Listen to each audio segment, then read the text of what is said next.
Okay, everyone out there in the audience, and for those of you watching us online, thank you very much for taking time out of your busy schedules to be with us here today at SusHi Tech Tokyo 2025. My name is Justin Patterson, your MC for today. We'll now be starting the SusHi Tech Challenge 2025 semi-final round on this stage. 引き続きここで司会を担当させていただきますのは私、ジャスティン・パターソンです。皆様どうぞよろしくお願いします。ありがとうございます。Okay, so on this stage, we will be presenting the SusHi Tech Challenge 2025 semifinals. So as you may know, this is a pitch contest where startups compete to address the global challenge of building sustainable cities through advanced technology. So sustainable high city tech equals SusHi Tech. So from a total of 657 entries representing 46 countries and regions, we've selected 18 startups to pitch today after passing through rigorous preliminary evaluations. And so the top 7 startups that succeeded today's pitch, they will be advancing to tomorrow's SusHi Tech Challenge 2025 final. The winner at the final round will be receiving a prize of 10 million Japanese yen. And last year's grand prize winning startup is, or was, as you may know, Fermentation Company Limited, which is a Japanese startup that combines unused biomass with fermentation upcycling technology to produce high added value biomaterials. So I want to move on to our startups in just a moment, but before that, I'd like to ask for a few words from some special guests. Actually, not guests, are very important and very important to our festivities here today. We're going to ask a panel of judges to come up to the stage and give us a few words. So I'm going to be calling them in just now. So if you would, when they come up to the stage, let's give them a round of applause. ここで本日の審査員の皆様のご登場となりますけれども、ご登壇いただく際にはぜひ大きな拍手でお迎えください。So first up, the Representative Director, Impact Capital Limited, Representative Director, Shinsei Impact Investment Limited, Ms. Chun-Mei Huang.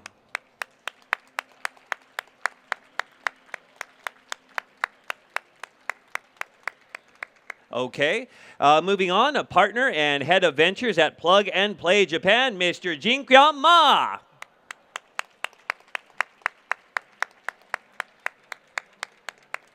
All right, moving right along, the Chief Investment Officer at U-Tokyo Innovation Platform Company Limited, Mr. Mikio Kawahara. Okay, now Director and Executive Officer, General Manager, Corporate Venture Capital Department at SBI Investment Company Limited, Ms. Yukiko Kato. And next up, partner at Rakuten Capital, Ms. Nicole Zhang. Okay, so before we kick off our session today, I'd like to ask each of our judges to give us just a few words. So we're going to start off in order. So Chun-Mei, if you would go first. Can you give us a few words? Yes, thanks. Welcome to the semifinal stage. I'm really looking forward to everyone's speech. I'm Chun-Mei Huang from Impact Capital. We are operating an impact fund investment into social challenge startups. Really enjoy today's session. All right, thank you very much. All right, Mr. Ma, if you would. Welcome to this, this amazing event. I'm the partner of Plug Play Japan. We are a US-based investor, and we just launched our fund, the first fund here in Japan last month. So looking forward to hearing the good stories today. Thank you. All right, great. All right, next up, Mr. Kawahara, if you would please. Hi, this is Mikio from U-Tokyo IPC, the investment arm of the University of Tokyo, doing the investment in the deep tech startup around the academia. I'm really, glad to be here again, so please enjoy. Thank you. All right, Ms. Kato. Hello, everyone. I am Yukiko Kato from SBI Investment. I hope everyone enjoyed SusHi Tech. And I am the fund manager of the CVC fund at the SBI Investment. And I really hoping to have a great semi-finalist. Thank you very much. All right. And last but not least, Nicole, if you would. Hello, everyone. I'm Nicole Zhang from Rakuten Capital, venture capital arm of Rakuten Group. I'm so honored to join semi-final, the judge session, and looking forward to hearing more story about, the technology and then, the startups. Thank you. All right, thank you very much. Ladies and gentlemen, another big round of applause for all of our judges. All right, so if you would, please make your way to your seats.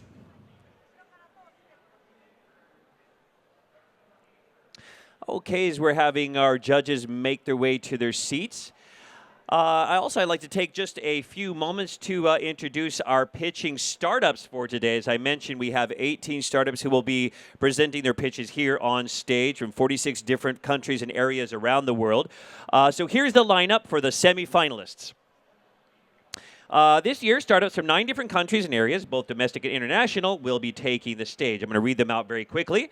3D Architect Incorporated, Arbon, Catalab, Emulsion Flow Technologies, Ryp Labs, SECAI MARCHE, Senara, Tsubame, Pathogenomics, AVAtronics, General Prognostics Incorporated, MECHANOCROSS Company Limited, Parallel Health, ROLOGY, AironWorks Company Limited, Circular Unite, Hutzper Incorporated, and Inspekly.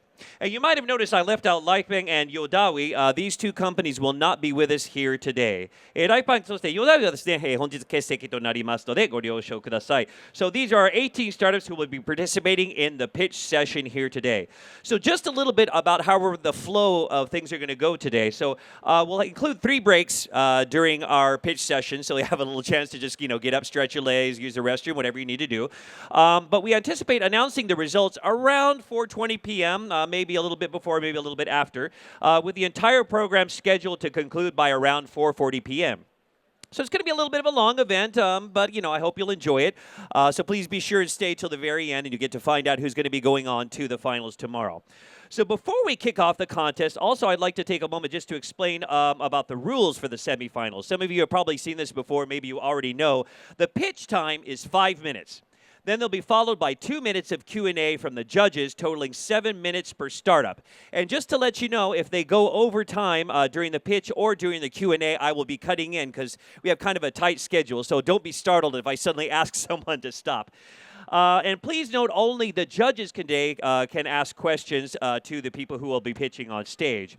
As I mentioned, startups that pass this round will be advancing to the SusHi Tech Challenge 2025 final round tomorrow, which will be going on at the innovation stage way on the other side of the hall over that way in that direction. So also, simultaneous interpretation will be available through your receivers. I believe you have them on your chair or probably already using them. Please use channel 1 for Japanese, and if you need to, channel 2 for English. So if everyone is ready, and I think we are, I'd like to move on to the first of our semifinals. So without further ado, let's move on to our first presenter. Our first up, top batter from Japan is Mr. Kai Narita with 3D Architect Incorporated. Let's give him a round of applause. Hakushu dozo!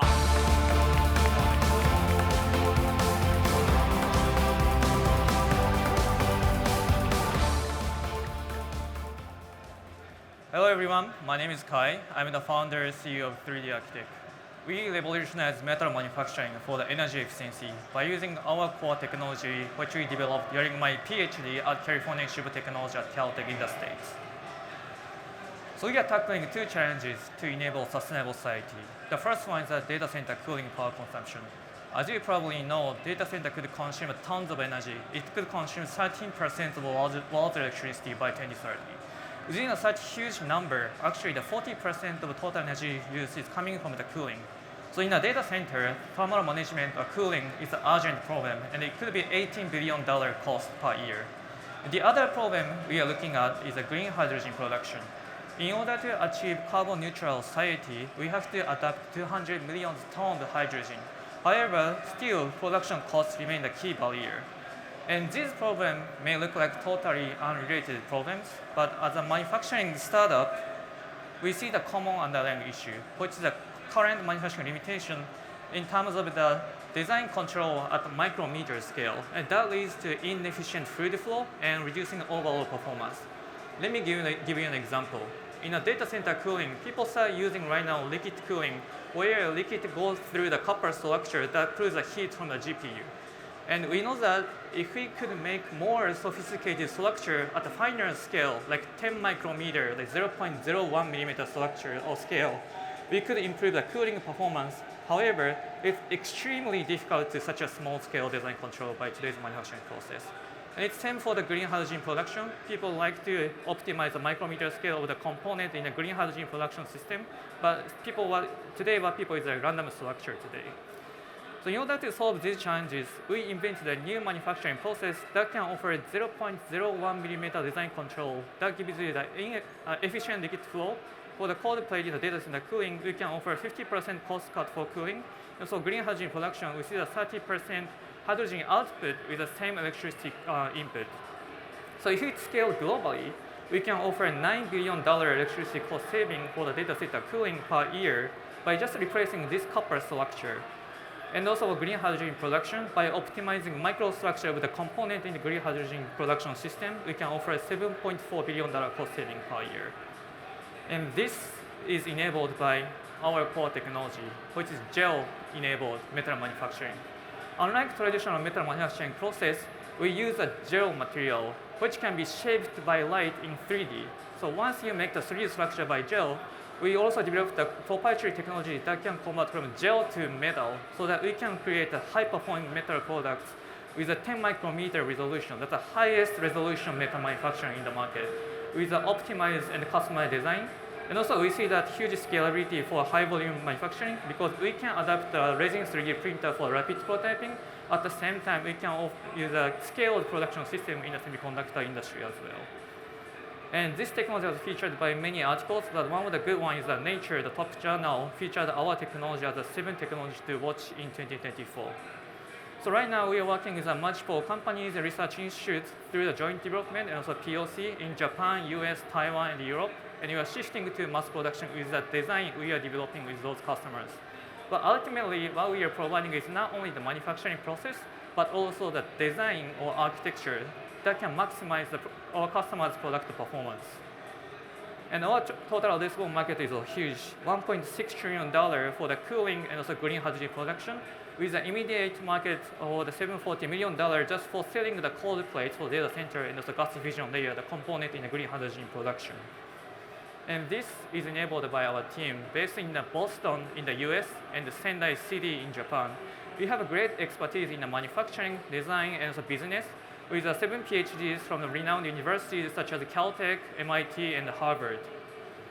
We also have top-tier advisors from the Caltech professor, Stanford scientist, ex-NVIDIA cooling expert, and also the person who has invented 3D printer for the first time. Also, for the business strategy side, we have the former executives in the semiconductor industries and also a consulting firm. With that, we are 3D Architect. We revolutionize metal manufacturing for energy efficiency. All right, thank you very much. Now time for our Q&A. Do any of our judges have any questions? Okay, Mr. Kawahara. So thank you very much for the presentation. So just a simple question. Who will be the potential customer for your product?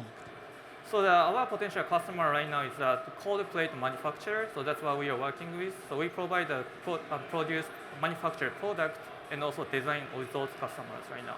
So actually, you are a kind of licensing model, not just the actual production producer, or rather, you are not going to, sell to the assembler or chip maker. That's a good question. So right now, we actually manufacture by ourselves. So we sell the product to those customers, but in the future, we are providing licensing the product or manufacturing process and also design as well. Yeah. And this is just a simple question again. What is the unit cost? Yeah, so our unit cost is quite low. So compared with the state-of-the-art metal 3D print technology, which is 20 times lower because we don't need very expensive metal powder, what typically people use. And also our hardware is very inexpensive. Like we can use $500 3D printer, that's a resin 3D printer cost. So overall, the production cost is quite low compared with the state-of-the-art metal 3D printing technology. Okay, thank you. Okay, I think we have maybe time for maybe one more very quick one. Okay, Nicole? Hi, thank you for your presentation. What are the key challenges you foresee in scaling this technology? Yeah, that's a good question. So our technology is hardware agnostic, so there's hardware is there, but our yield has to be improved at the scale. That's where we change. We are a manufacturing startup, so we have to verify by ourselves and the scalability and also yield of manufacturing. Yeah. Thank you. All right, that's all the time we have for our Q&A. Thank you very much. Once again, 3D Architect Incorporated. 皆様拍手お願いします。Thank you so much. Thank you. Okay, moving on to our second presenter of the day from the U.S., presenting for Arbon, Mr. Xiaoyang Shi. Let's welcome to the stage. どうぞ.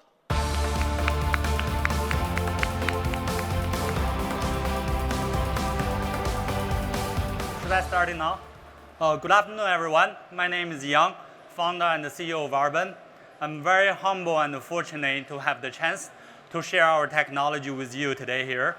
We build machines to remove carbon dioxide from the air. So we remove C from the word carbon, use Arbon as our company's name. And Arbon also has the meaning of happy tree. We want our teammates to be happy every day.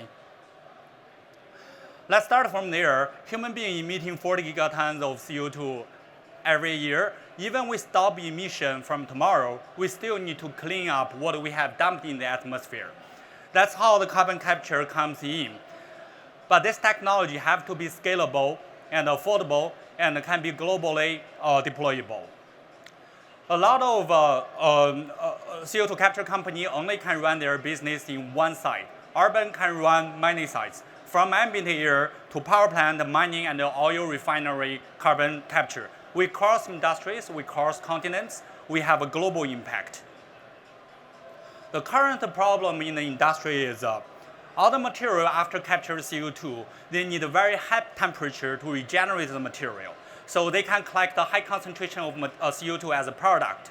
Then the cool system, the temperature down, capture CO2 again. So high temperature causes high energy consumption and high material degradation. That's not scalable. That's why there is no one can capture gigaton of CO2 right now. Arbon's technology to solve the problem, I think it's simple and elegant, it's beautiful. It's like an artificial tree standing in the air, capture CO2 in 30 minutes. After it's fully loaded, we put it into liquid water, CO2 is released. We collect a high concentration of CO2 as our product. We take our material out from the water, dry it in the air, it captures CO2 again. So the whole process is only in 1 hour. This is our 3-ton per year pilot. We built it up 2 months ago. So very simple, we open the front and the back door. We blow air through it, the membrane chamber, so it's fully loaded by CO2. After that, we close the front and back door, spray water. We collect high concentration of CO2 by the vacuum pump. We store CO2, sell it, and we open the front and back door, it can capture CO2 again. It's not just the environmental compliance, we can sell our carbon credit. The direct air capture of CO2 market is growing fast, $200 billion per year in the coming 5 years. Arbon has very good stability. It has been tested 30,000 cycles without degradation, and it's cheaper. Its energy consumption is 6 times less compared to our other competitors in this field. CO2 emitted from pointer source is also a big market. From power, steel, and cement industry, they emit 25 billion tons of CO2 per year. That's $1 trillion market. Arbon works here too. We can also sell our high concentration of CO2 for utilization, such as synthetic fuel, cement and concrete, urea production, and enhanced oil recovery. It's more than $30 billion per year also. In summary, compared to the existing technology in the market, left-hand side is our direct air capture of CO2. Right-hand side is the power plant. We have comparable and higher carbon capture performance, and we have 4 to 6 times lower energy consumption and 2 to 8 times lower total cost. We have 100 times stable material, and this material can be produced massively scalable. For direct air capture of CO2, we can achieve $100 for a ton. And for point source capture, we can achieve $35 for a ton. That's not a moonshot. It's real commercially available, can making profit. We have been studying gram scale sorbent for more than 10 years at Columbia University. We scale up to 10 scale in the past 1 year. We are on the track of the de-risk. In the past 2 years, we filed 5 patents. We signed pre-purchase contract with Frontier, the carbon credit buyer. And also we are running a 10 scale pilot. We're scaling up to 1,000 tons per year. We closed our seed round led by Toyota Venture and the Grantham Foundation. We have customers from Frontier and the Rio Tinto mining industry to solve their CO2 emission problem from aluminum smelter. Now we are looking for Series A to scale up our technology to 1,000 tons per year. Oh, there is the last stage is thank you. If you have any questions, if you are approaching a technical sound and global scalable technology, approach us, please. Let's build up happy trees together to remove carbon dioxide. Thank you. All right, thank you very much. Now time for our Q&A. Judges, do you have any questions? Okay, Mr. Ma? Thank you for your presentation. I have a very quick question that who do you think is your primary paying customer segment, the corporation, the government, or the carbon credit buyers? Thank you. Thank you for the question. So far, we have sold 200 tons of CO2 to Stripe. There are a lot of big tech companies that are purchasing carbon credit voluntarily. And the bottom line here is US government, they have 45Q. Per ton of CO2 we capture from air, they pay us $180. The policy is here. And also there are some, for example, European countries, they have ETS. There is the trading volume like $1 trillion. So we can sell our carbon dioxide there also. Okay. Any other questions? Okay, Kato-san? Thank you for the presentation. I just got the question regarding the your competitive differentiate how differentiated to your competing technology. You say that you realize the high energy efficiency compared to the competing technology. What are the technology that make it happen? Sure. Our advantage is our energy consumption much less than other technologies. Our cutting-edge technology is our mechanism is different. We run everything at room temperature, room pressure, driven by water instead of heat. Then our materials stay much longer, lifetime is longer, and the energy cost is low. That's why our total cost is low. I've been studying this field for more than 10 years. I got a PhD from Columbia University. That sorbent is based on my scientific study. That's special. We have patent to protect us. It's unique, different from all the other technologies. So that is a proprietary technology to your company and patented. Exactly. Okay. Thank you very much. Thank you. Okay, that's all the time we have for our Q&A. Once again, thank you very much to Mr. Xiaoyang Shi from Arbon. 皆様拍手お願いします。Thank you. Thank you. Okay, moving right along. Homegrown talent from right here in Japan. Representing Catalab, let's welcome Mr. Aisaku Oda. 皆様拍手お願いします。Come on to the stage, sir.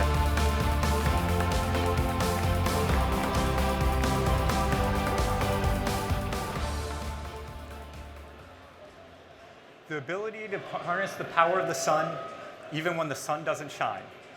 That is the promise of green hydrogen. To take unreliable wind and solar and convert it into gaseous fuel that can be transported and stored, and most crucially, used on demand. But at present, it is an unrealized dream due to green hydrogen's reliance on iridium, one of the single rarest elements on Earth. Hello, my name is Aisaku Oda. I'm an engineer and founder of Catalab, a company focused on developing revolutionary catalysts and electrochemical solutions to realize a green hydrogen future. Green hydrogen refers to hydrogen created by splitting water into hydrogen and oxygen using electricity in a process known as electrolysis. When this electricity is provided from renewable sources, it enables the manufacture of a zero-emission gaseous fuel that can be used to decarbonize hard-to-electrify sectors such as industry and heavy-duty transportation.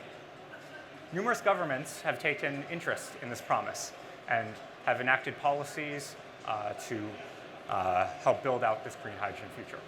And as a result, green hydrogen demand has been expected to skyrocket. However, electrolyzers, the machines designed to make green hydrogen, rely on iridium, the single rarest naturally occurring element on Earth, with a scarcity nearly 100 times that of gold. As a result of its scarcity, iridium fails on 3 metrics: production capacity, supply side risk, and price. First, production capacity. The global production of iridium is only 7 tons per year. As you can see, in the future, this demand for iridium for electrolyzers alone will far exceed this production capacity.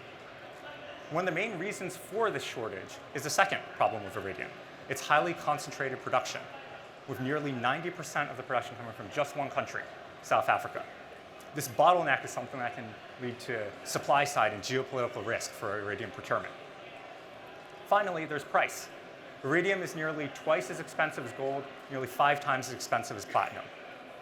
As a result, the materials cost of iridium alone is expected to account for nearly 40% or more of the electrolyzer capex when produced at scale.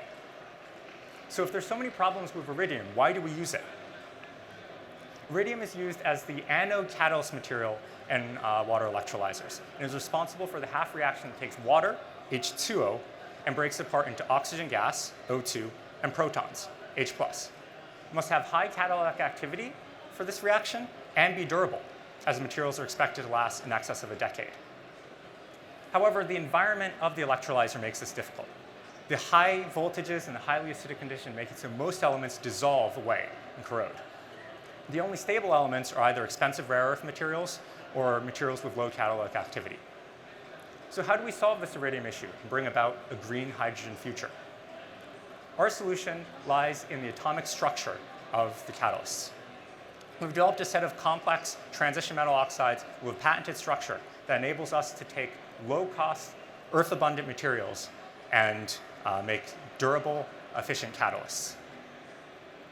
Using our patent technology, we can take stable but low catalytic activity transition metal oxides and dope them with less stable but active ions to develop low-cost, efficient catalysts with efficiencies approaching that of iridium O2.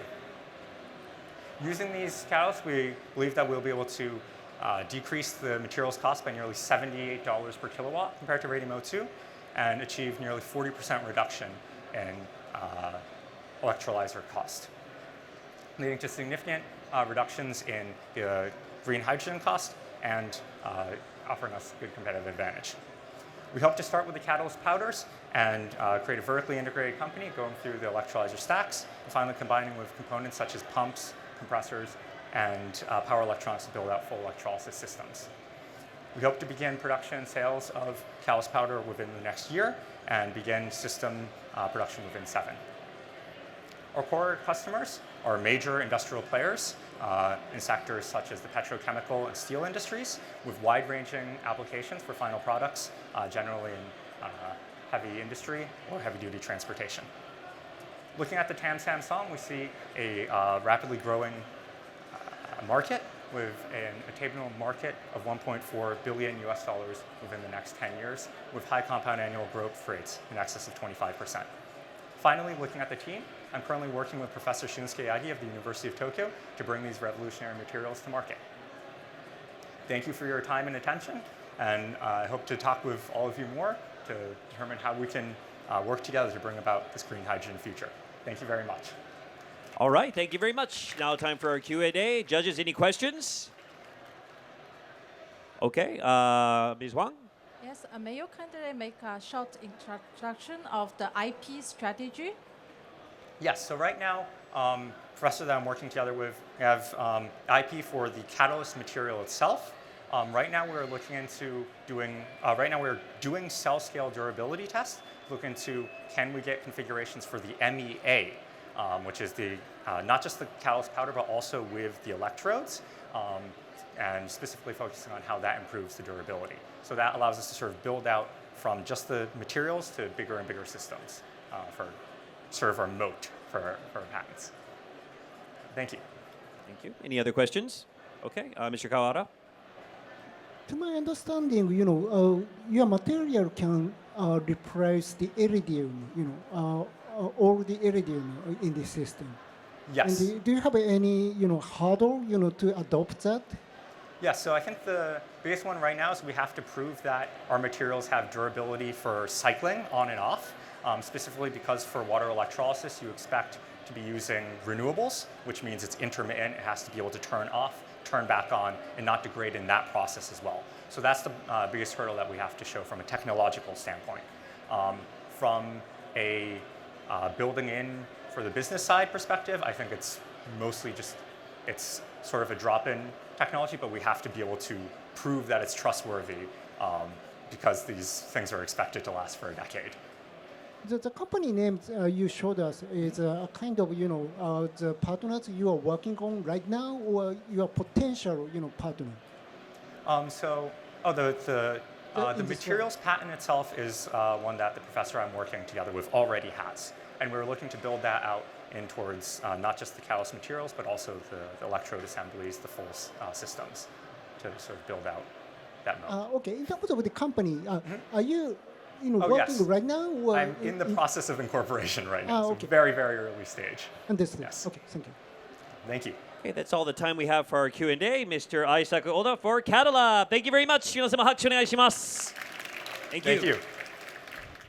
Okay, moving right along. Also from Japan, we're going to be welcoming Ms. Yuriko Ida from Emulsion Flow Technologies. Here we go.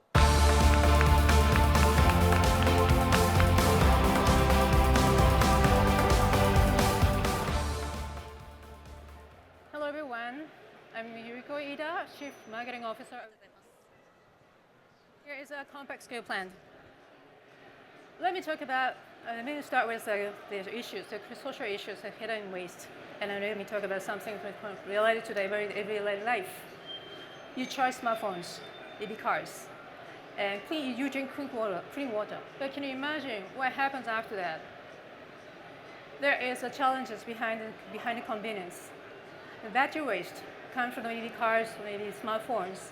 This goes to recycling plant, but it contains a lot of critical minerals that creates a lot of geopolitical or environmental issues. And PFAS, the so-called forever chemicals, that is a big issue also. And the industries are struggling to act sustainably, but there is another challenge for cost and efficiency. So here we are.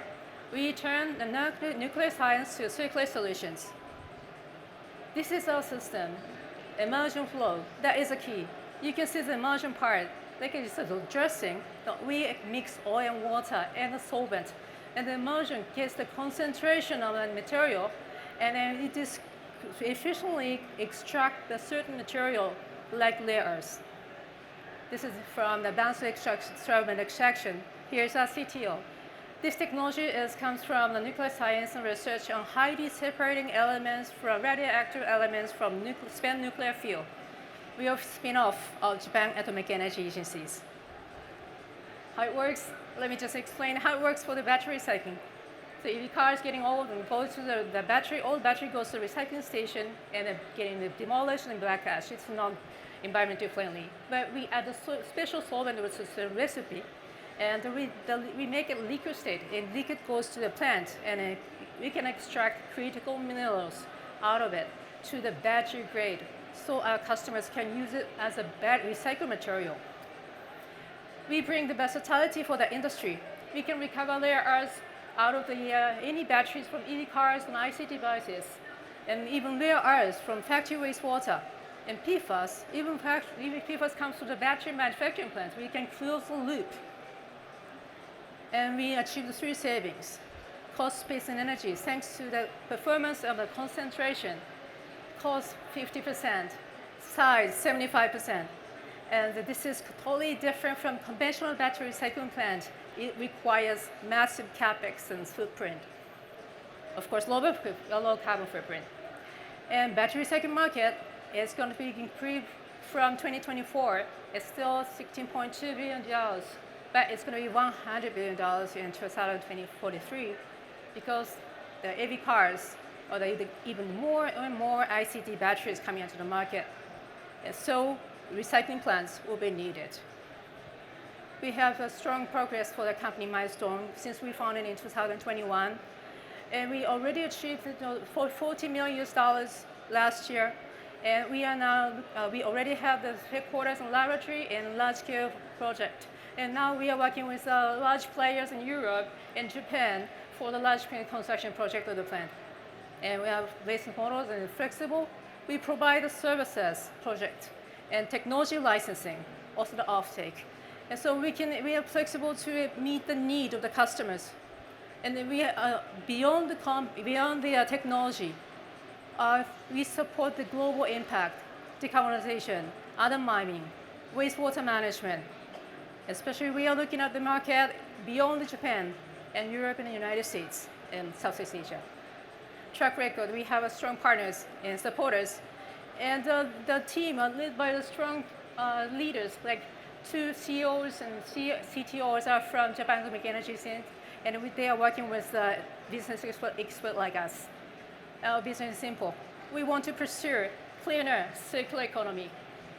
Let's talk about the future more and more. Thank you very much.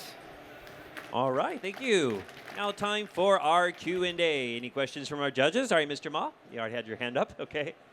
Thank you for the presentation. Among your revenue streams, three revenue streams, which is your current focus, and which one do you see as the most scalable in the long run? Thank you.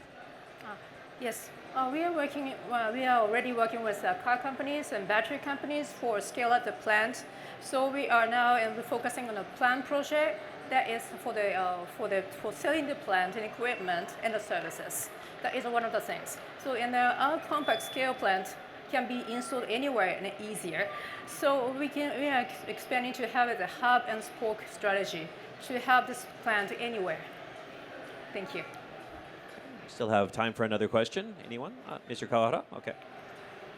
I assume that you have to change the recipe for each materials, and I just wonder, how long it takes to adjust the recipe for each material. Yeah, thank you. Yeah, we have a very basic default recipe, so we just customize. It only takes a month or even 2 months. We just have the period of the services, one of the steps, the feasibility study. We provide a battery analysis of the material, and it takes only about a few months, 1 month or a few months. So it's easy to start. Thank you. All right, I think that's all the time we have for any questions. So once again, that was Ms. Yuriko Ito from Emulsion Flow Technologies. Thank you very much. 皆様拍手お願いします. Thank you. Okay, moving on to our next presenter, this time from the U.S. Very interesting name for his startup. I would like to ask Mr. Moody Solomon to come to the stage representing Ryp Labs. 皆様拍手どうぞ.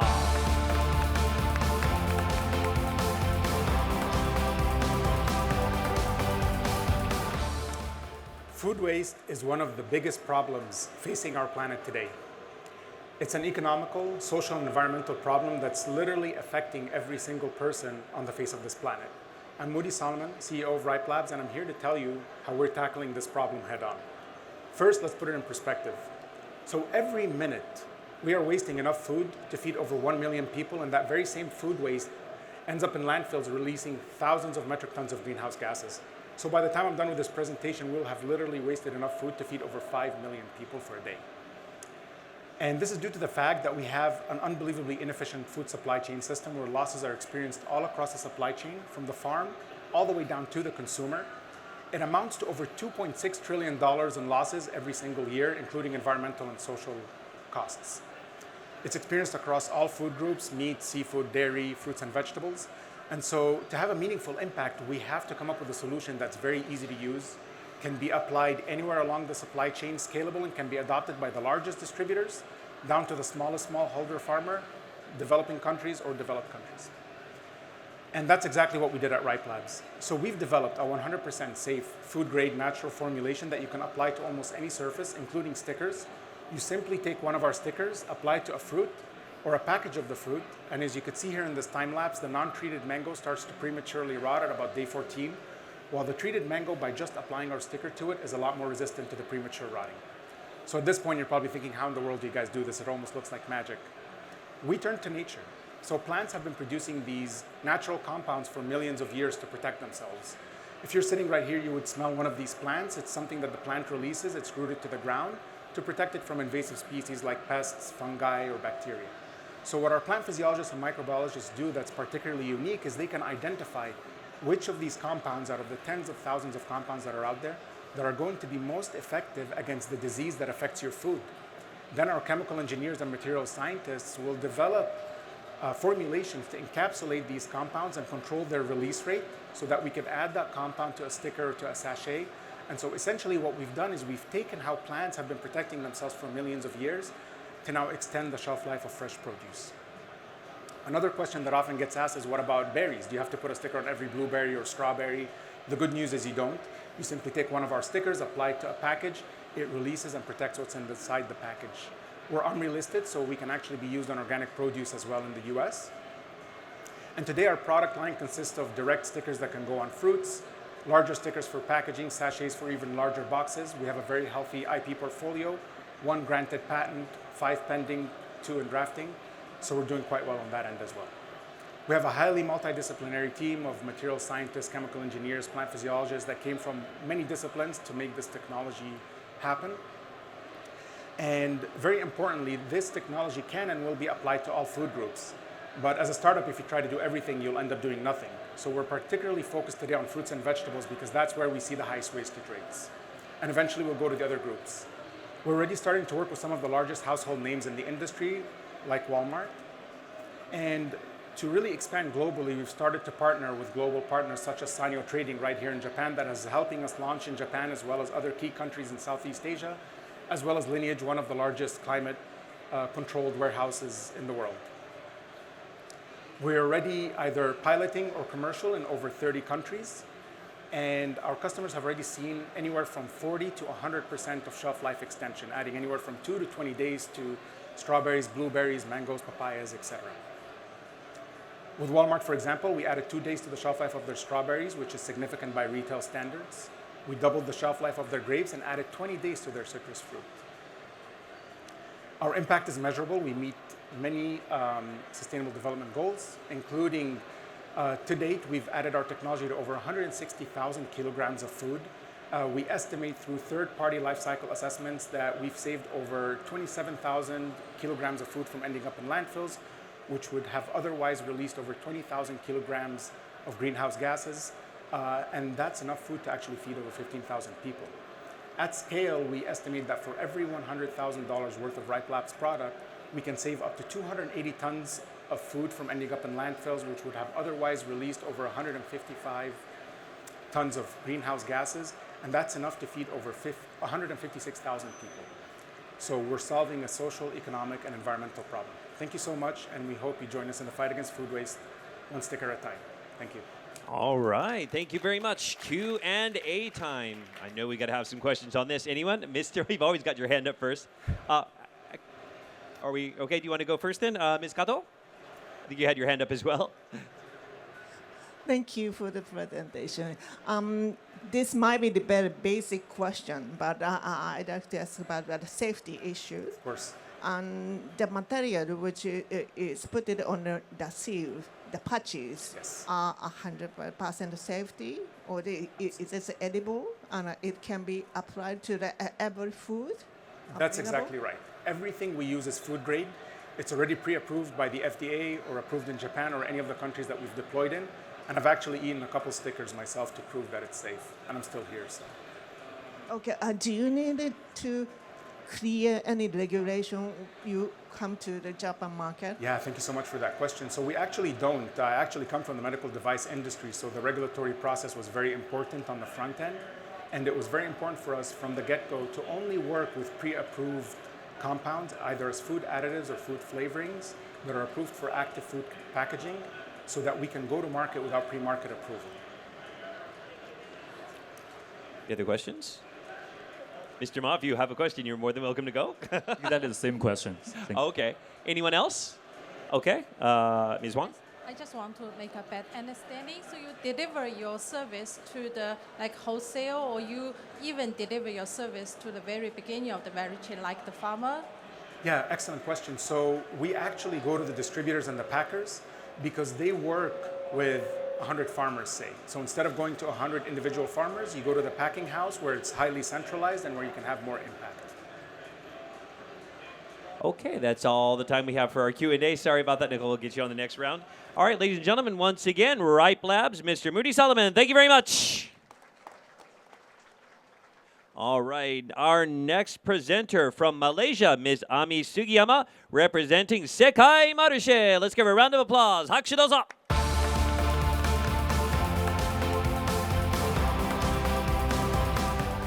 Hi, my name is Ami, the founder of SECAI MARCHE. We are the farm direct platform in Southeast Asia.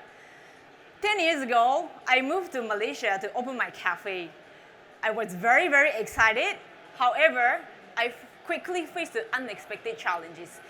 It was incredibly hard for me to find the fresh, good quality of products. Prices are always fluctuating and limited varieties. We don't even know where the product's coming from. Like many restaurant owners, I was frustrated. This experience stayed with me.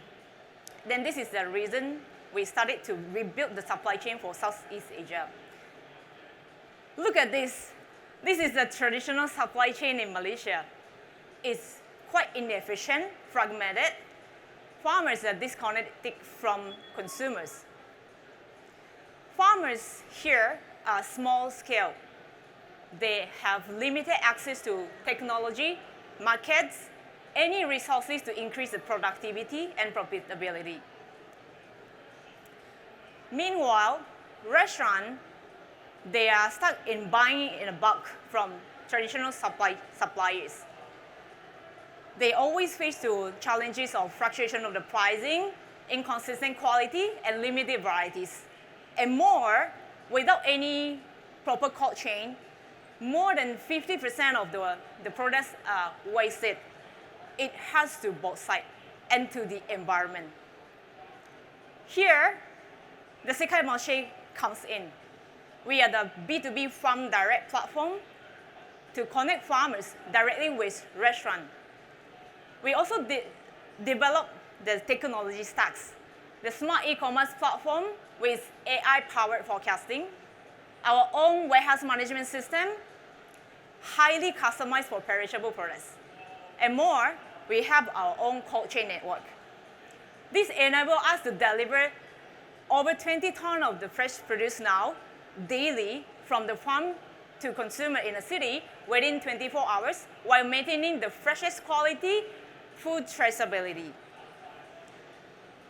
Now, we have over 400 farmers and more than 4,000 product SKUs on the platform from Japan, Malaysia, Singapore, and then from other countries.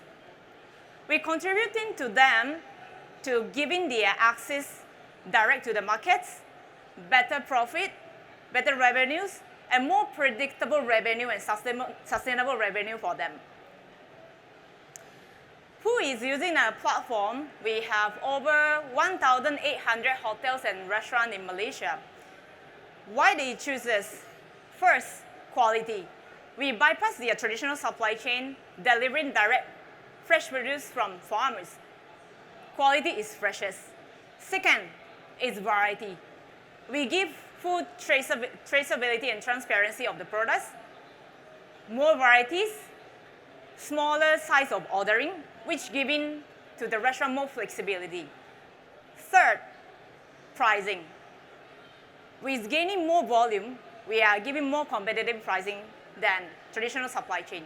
So now from high-end fine dining to casual eateries, they rely on us on daily. We even expanded to Singapore market, which is the demand growing quickly.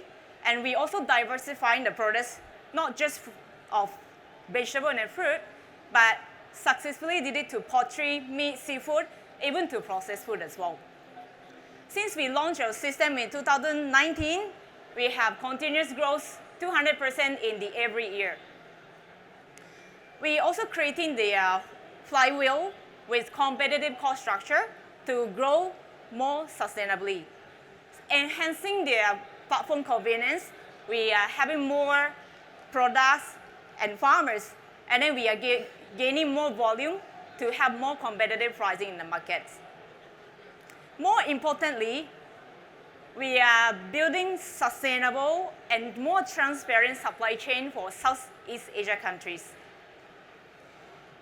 We are farm direct platform, SECAI MARCHE, to connect passionate farmers and chefs, and then the restaurant, like I once was, who is just simply looking for better food, better pricing, and in the confidence where the products come from. We are continuing to grow more with passionate members in Japan, Malaysia, Singapore, and even to expand more to Asia Pacific and maybe to Japan. Thank you very much. All right, thank you. Now for our Q&A. Judges, any questions? Okay, Mr. Ma, if you would, kick us off. Thank you for the presentation. I would like to know more about your revenue model. So do you charge a commission, is a subscription, or do you charge any other type of fee? We actually own the inventory, so we are the one to go through the revenue as well. Yes. So we purchase the products from the vendors and farmers, and then we sell to the buyers. So our profit comes from that. Yes. Okay. Yep. Thank you. Okay, Nicole. Thank you for your presentation. Given a competitive landscape in Southeast Asia, what are your unique competitive advantage, and what are the key challenges that you are facing? Thanks for asking. Regarding for the competitiveness and challenges, both in the farmers. So since we put a lot of effort to acquire the farmers to work together, so this is our main strength in this markets. Since to acquire the farmers is not really easy, this is quite a unique industry. We spend a lot of effort to acquire those farmers together with us. So this is the competitiveness as well as the challenge we faced in the past, but we managed to make it until today. Yes. Thank you. Thank you. Yeah, I think that's all the time we have for our Q&A this time. Once again, that was SECAI MARCHE, Ms. Ami Sugiyama. Thank you very much. Thank you. Okay, our next presenter, this time from Germany, Dr. Svenja Danowitz at Senara. 皆様拍手お願いします. Come onto the stage.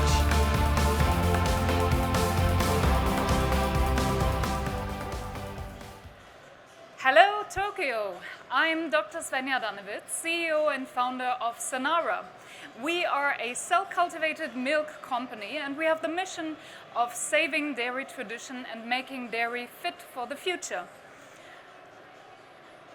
In the face of global challenges such as a growing world population, urbanization, and climate change, we have developed a new way of producing milk using bioreactors in a process that is clean, sustainable, and scalable.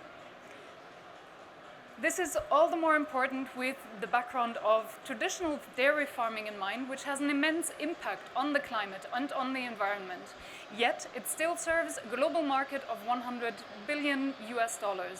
And that is the same market we can approach with this technology just by reducing the climate impact by up to 95%.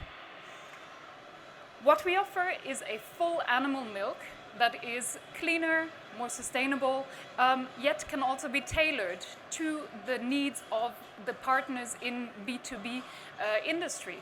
So that means we can tailor the milk composition to be more hypoallergenic and more nutritious.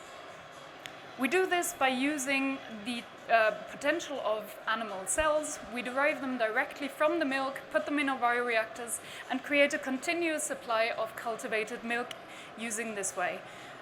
By 2028, we think we can reach price parity with traditional dairy, which is at 30 cents per liter. Here you can see an impression of the first kind of products that we have created. You can see, for example, a panna cotta, a cell-cultivated yogurt, ice cream, and a curdled cheese. So far, we have scaled the production by over 750,000 fold since we started, and we reduced the production cost by over 60,000 fold. With the help of our business partners, corporates in the food industry, we will reach the markets in the next couple of years. So thank you very much for your interest in this technology. We love milk at Senara, and we want to make it fit for the future. So if you are interested in partnering or investing, please reach out to us and build the future of dairy production with us. Thank you very much. All right, thank you. Okay, time for our Q&A. Any questions from our judges? Okay, Ms. Kato. Thank you for the presentation. I'd like to ask about the price issue and cost, production cost. How different the production cost and the sales price compared to the animal milk? Very roughly should be fine. Yes, so we think we can reach price parity, which is 30 cents per liter, and we can scale the production with our industrial facility, which we will build by 2030. With this, we can really start creating the first millions of liters of milk. We are currently producing liters, not millions of liters yet, so we still have a long way to go.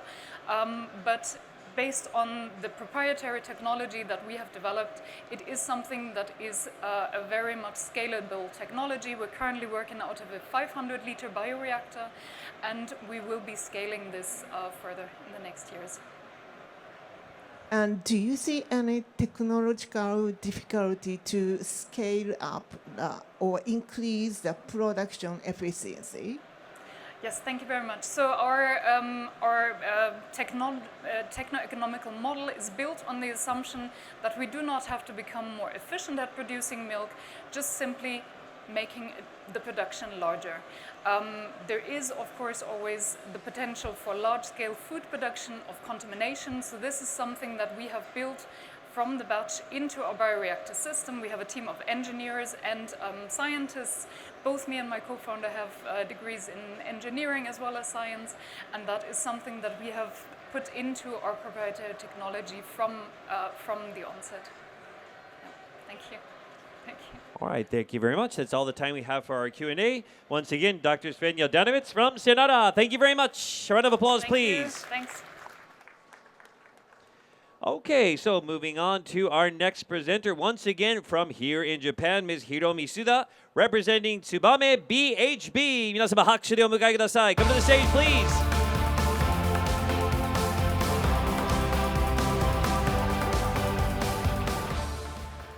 Good afternoon, ladies and gentlemen. My name is Hiromi Suda. I'm in charge of business development at Tsubame BHB. So let me introduce our company in 3 keywords. We are the spin-off from the Institute of Science Tokyo, and we have an innovative ammonia synthesis technology. We call it electrolytic catalyst. And using this innovative technology, we deploy the flexible and distributed ammonia production systems. So ammonia is an essential feedstock for the fertilizer production and as well as other chemical products. Nowadays, we have about 200 million tons of ammonia production every year, and more than 80% is consumed to produce the agricultural fertilizer. And now ammonia is expected to play a very important role for the decarbonization. Ammonia is expected to be a CO2-free fuel and also the hydrogen carrier. So the world population will reach 9 billion in 2050, which means we need more fertilizer and more fuel, which means we need more ammonia. Ammonia market is expected to grow up to 900 million tons per year. However, the ammonia industry has 2 major issues. Nowadays, the production is centralized in the fossil fuel-rich countries. The blue circles in the map shows the ammonia production country and its volume. And for the other countries, depends on the imports for the ammonia and fertilizer.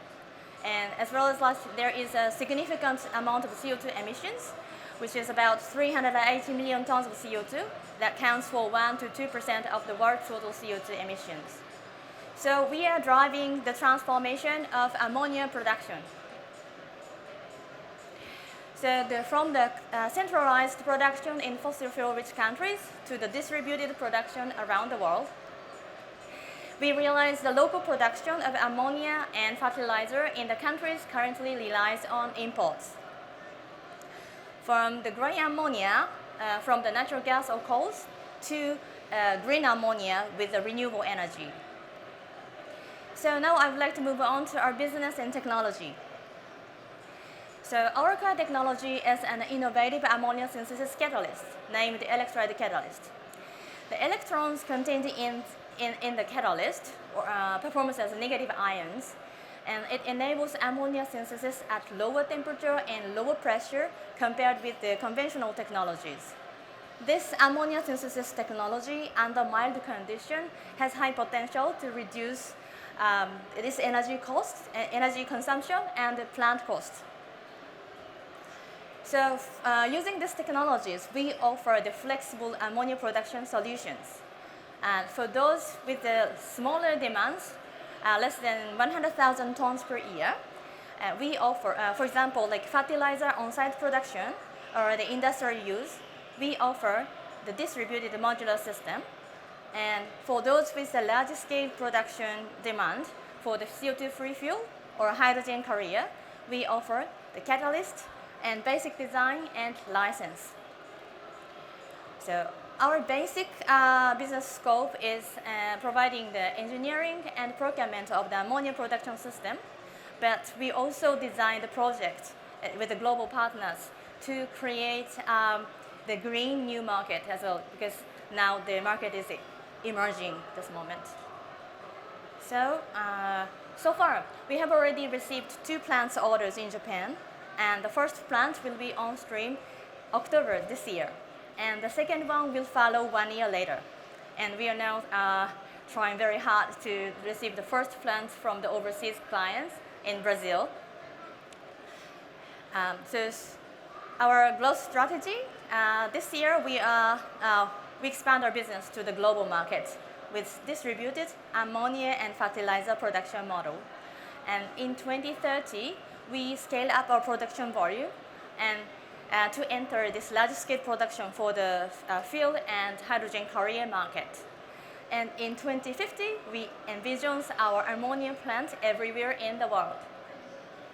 So currently, we have about 100 colleagues working together, and which is a very talented international team.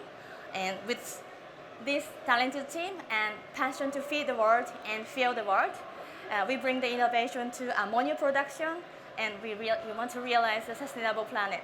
Thank you.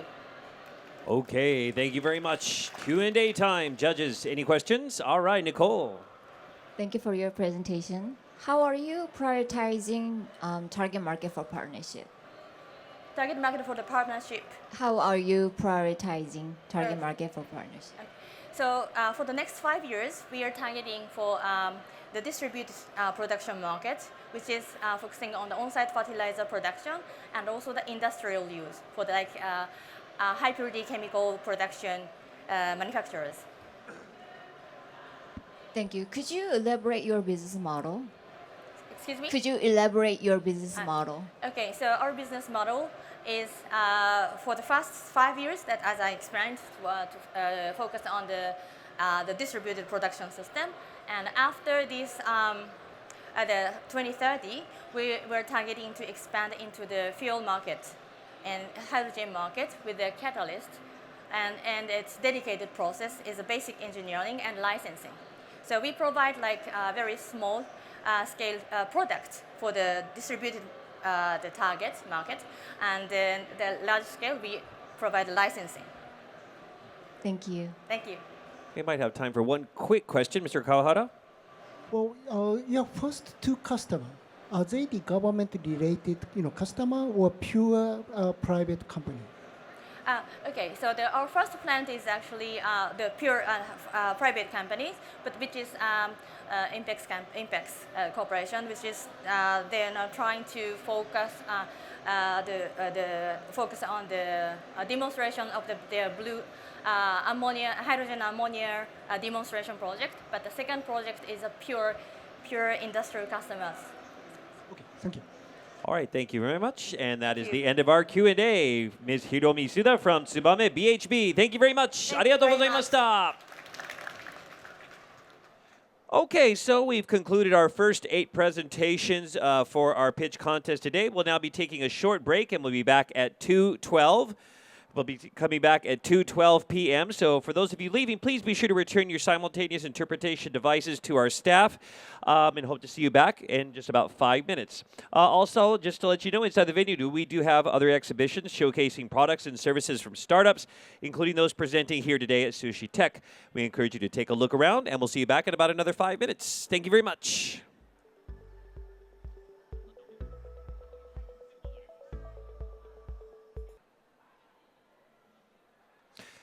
Okay, everyone, we are back. It's now time to resume our semi-final pitches. それでは、再開させていただきます。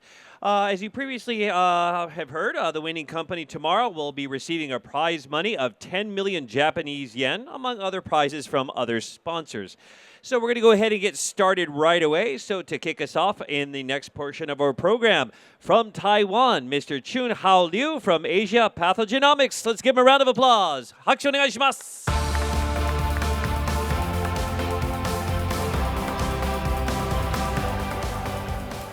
Hi everyone, I'm Roger from APG. Thanks for having us today. I'm sharing the breakthrough that's changed the pathogen detection, how we do that. According to WHO, more than 40 million people died from infectious disease every year, but many of them could have been prevented. Let me share a story about Ms. Chang. 2 years ago, she suffered from unknown and repeated fever. At the first hospital, doctors ran dozens of tests for her, but no pathogens was found. And because the treatment for her did not work, so she was transferred to the second hospital. But again, there's no results. So at that time, she got a little situation and got fluid from her heart. She cannot even breathe. So she was transferred to the ICU at the third hospital and fighting for her life. After a total 40 days without any diagnostic results, and the sample finally get to our lab under a clinical trial. And only at 2 days, we identified Rickettsia felis. It's a rare pathogen carried by cat fleas. So good news is it's really treatable by doxycycline, so she was recovered in 1 week. This chance case became the world first reported survival from this infection, and it was soon published. But mixed chance case is not unique. Traditional tests from like PCR or blood culture are all based on hypothesis. Doctors need to guess before they test. So while they guess wrong, patient pay the price. So according to CDC, 62% of the patient never know what pathogen infected them. Some of them recover, but others do not. Our solution, MNGS, changes everything. Like this, it's one test for all pathogens without hypothesis. Here's how it works. Basically, after we receive the samples from the patient, we sequence all the DNA inside. Then we map it to our comprehensive database. Our algorithm analyzes it to identify the real pathogens. No need to guess. So that allows us to detect more than 27,000 sample pathogens in one time, including bacteria, fungi, virus, and parasite in 1 day. And for the past few years, we've done clinical trials for sepsis, bone and joint infection, CNS infection, and severe pneumonia, all led by top doctors. And that results allowed us that last year, Taiwan Infectious Disease Society officially launched MNGS into clinical guidelines last year. And for 5 urgent scenarios, they recommend MNGS as a first-line test for patients. Currently in Taiwan, 80% of medical centers have used MNGS so far, and we have tested more than 5,000 samples.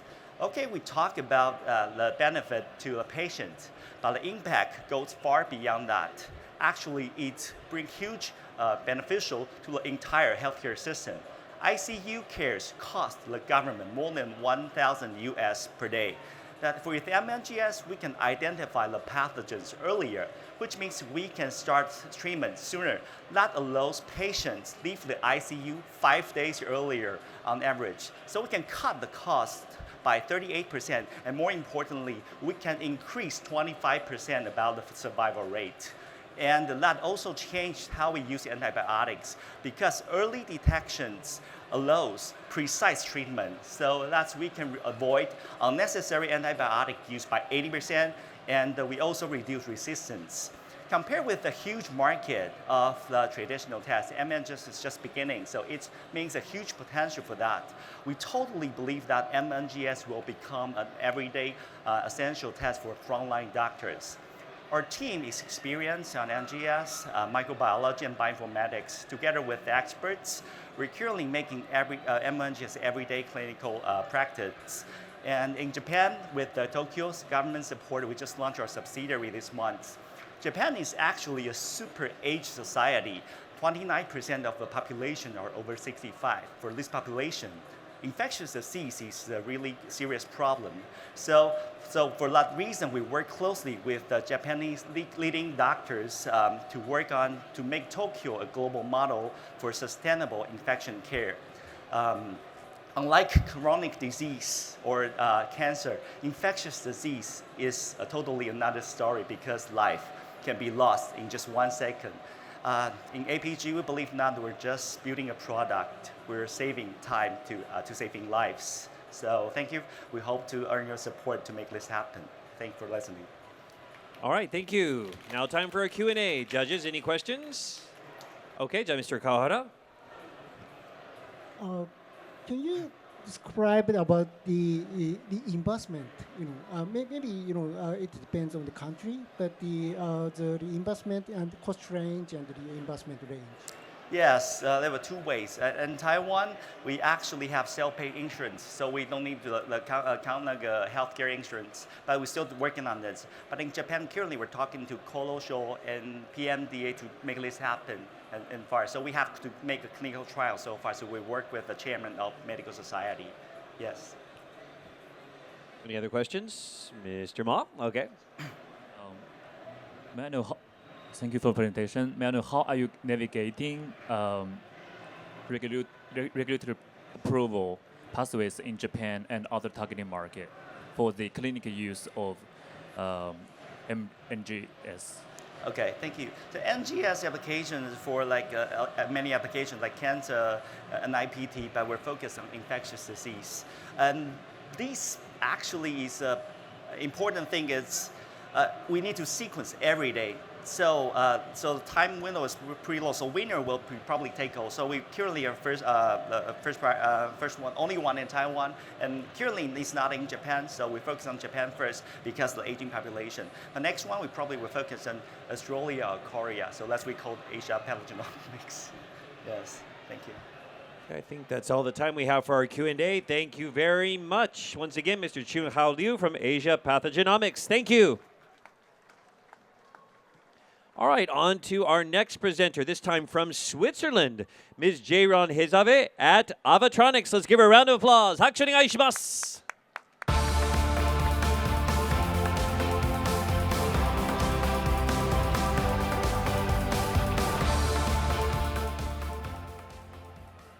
Hello and good afternoon. My name is Jeiron Hezabe. I'm co-founder CEO of AVAtronics, and we are a noise cancellation company. This is how and why AVAtronics started.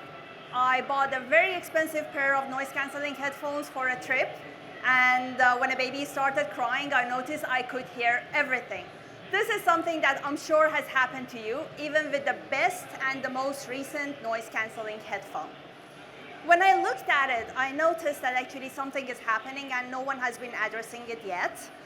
Humans hear between 20 hertz and 20 kilohertz. That's what you see at the very bottom. That's our ears. Airplane noise is band limited, it's very loud, but this is something that most of the headphones work really well on.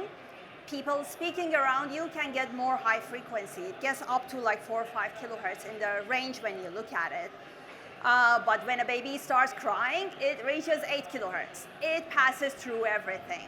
Anything that you put on your headphone, hands, cheap headphones, or pillow, or whatever, very high frequencies can be passively reduced. Active noise cancellation is canceling the noise with the exact opposite anti-noise, and this has a limitation. the best headphone today can reach up to 1.5 kilohertz. And everything in the middle is called baby crying zone, and you can hear it loud and clear. We noticed that just with software, we can address this problem and provide a really good listening experience. That's where we started, and basically today we are offering a variety of different audio solutions to the acoustic industry. And we allow the user to choose what they want to listen to, what they want to eliminate, and this is very important. We provide the wideband active noise cancellation if you are in a noisy environment and cancel everything if you want. In some cases, there is no noise, so why bother? And then you can just have the wideband transparency. It feels as if you're not wearing anything. And the middle ground for that would be the speech enhancement that we are offering. Here, it's very loud. When you want to talk to people, you have to keep shouting and no one listens, no one can understand what you're talking about. So what we do, we get rid of the noise around you. This is something we are demonstrating in our booth in SusTech. We have 2 booths. Please stop by the SusTech one because that's where the actual demonstrator is. And we allow you to talk to people and only hear the speech. This has many different applications. For example, for hearing protection on the factory floor, it's very important to be able to talk to people. And also for hearing aids, this is something that is very important.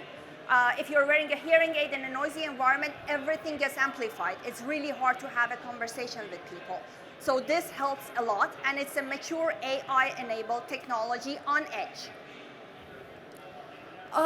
It's an embedded software combination of signal processing and AI, as I mentioned. We have a licensing business model. The technology is patented. We already have 2 granted patents. 2 markets we are focused on, the hearables, anything and everything that goes on the ear. And of course, we have something for the transportation, meaning in the cars, airplanes and trains, in the seats, you can have speakers that cancel the noise for you. And this is really popular, especially, for example, for the electric vehicles. They cannot have insulation, so there is a lot of noise inside the cars, and they want to be able to get rid of it. For the end user, the benefit is this is going to be a very strong and selective kind of noise cancellation. You have up to 10 times better experience than anything else in the market. For the manufacturers, with less hardware, they can provide a much, much better device and capture a better market share. We are generating revenues at the moment. Unfortunately, I cannot divulge the names. There are lots of NDAs involved, but these are the areas that we are active in, and we are having really good customers. Each and every one of them is in the top 5. Of course, with the headphones, we have lots of activities. There will be 3 headphones coming to the market this year with our technology embedded in it.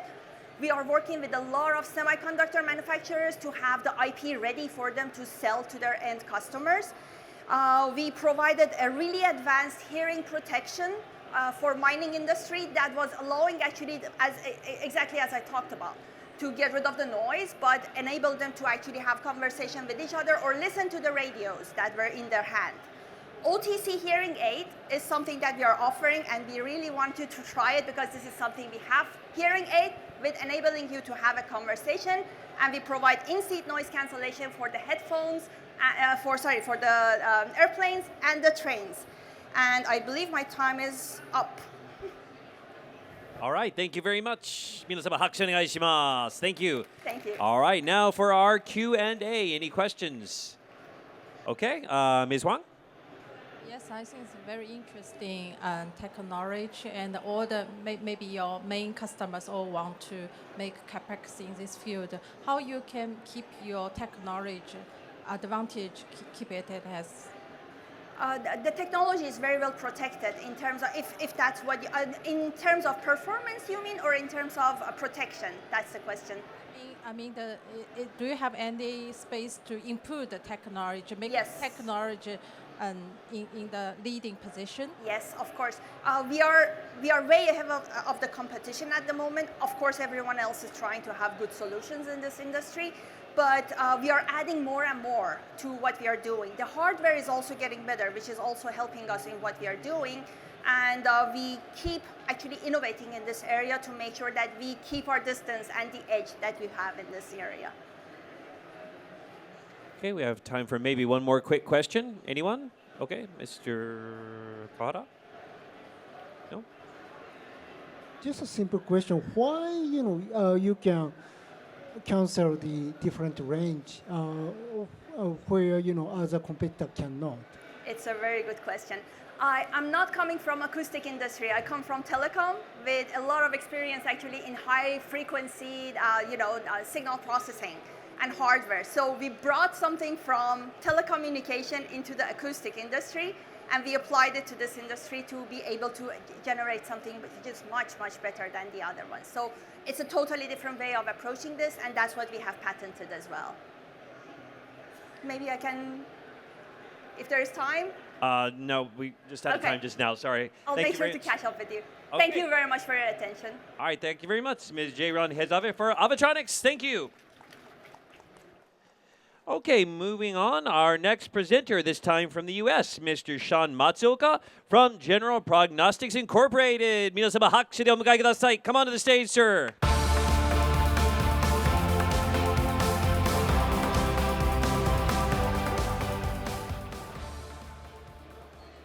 Hello, my name is Sean Matsuoka, co-founder and CEO of General Prognostics.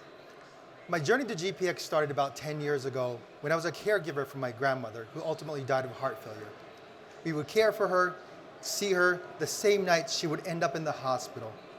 Or she would be discharged from the hospital, but within weeks, she would end up in the hospital again. And we would scratch our head and ask ourselves, what did we do wrong? Even worse was when I found out that my grandmother, at the end of her life, was living under fear. Fast forward to 2020, we founded GPX with a simple mission to empower patients and eradicate preventable heart failure readmission. The problem of heart failure is that it's massive. There's 64 million patients globally that suffer heart failure. There's no definitive cure. It is the leading cause of hospitalization across the globe for anybody above 65. 1 in 4 patients are readmitted within 30 days of discharge, and it racking up huge hospital bills. On average, it costs about $15,000 to $20,000 per patient per admission. And the prevalence is growing. It's expected to grow at 50%. This is scary. However, there's been breakthrough in heart failure therapy, which is to put patients on guideline-directed medical therapy, or GDMT, using a biomarker called NT-proBNP. NT-proBNP is a hormone released by the heart when it experiences stretch. Strong HF had demonstrated that if you put patients on GDMT, the outcome is so much better. 44% reduction in hospitalization, 26% in cardiovascular death. However, only 10% of the patients are on GDMT. You might ask why. The doctors will tell you it's very complex, it's very costly, and it's just hard to monitor a patient outside of the hospital. That's why only 10% of the patients are on GDMT. Well, that's where we come into play.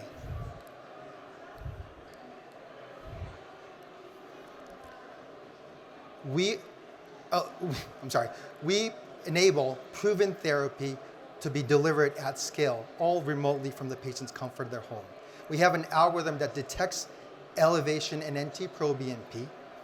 In our most recent clinical study, we achieved 76% sensitivity and 99.5% specificity, which is as good, if not better, than a $30,000 implantable device that requires surgery. The second component is a clinical software that guides a doctor to put them on GDMT, tell them exactly what medicine to put on the patients. We've achieved, when you compare side by side with our algorithm and the clinician, it's at a 91% accuracy, 79% reduction in hospitalization, and the last but not least is a point-of-care potassium device. This allows the patient to be monitored at home so that they don't go through hyperkalemia. This is a very difficult problem to solve, but our R-square right now is 0.97. Combining this, we can enable GDMT at scale, all from the patient's comfort of their home. Our business model is a subscription model. We will be providing the service and the product to the hospital. The hospital and the clinician would prescribe the service and the product to the patient. In turn, they can seek reimbursement, existing Medicare reimbursement from the government, and they would pay us on a subscription basis. I'm sorry, the clicker's not working. Oh, there. We have a growing number of partnerships, 8 in the US, including Mayo Clinic, 2 in India, and 4 in Japan.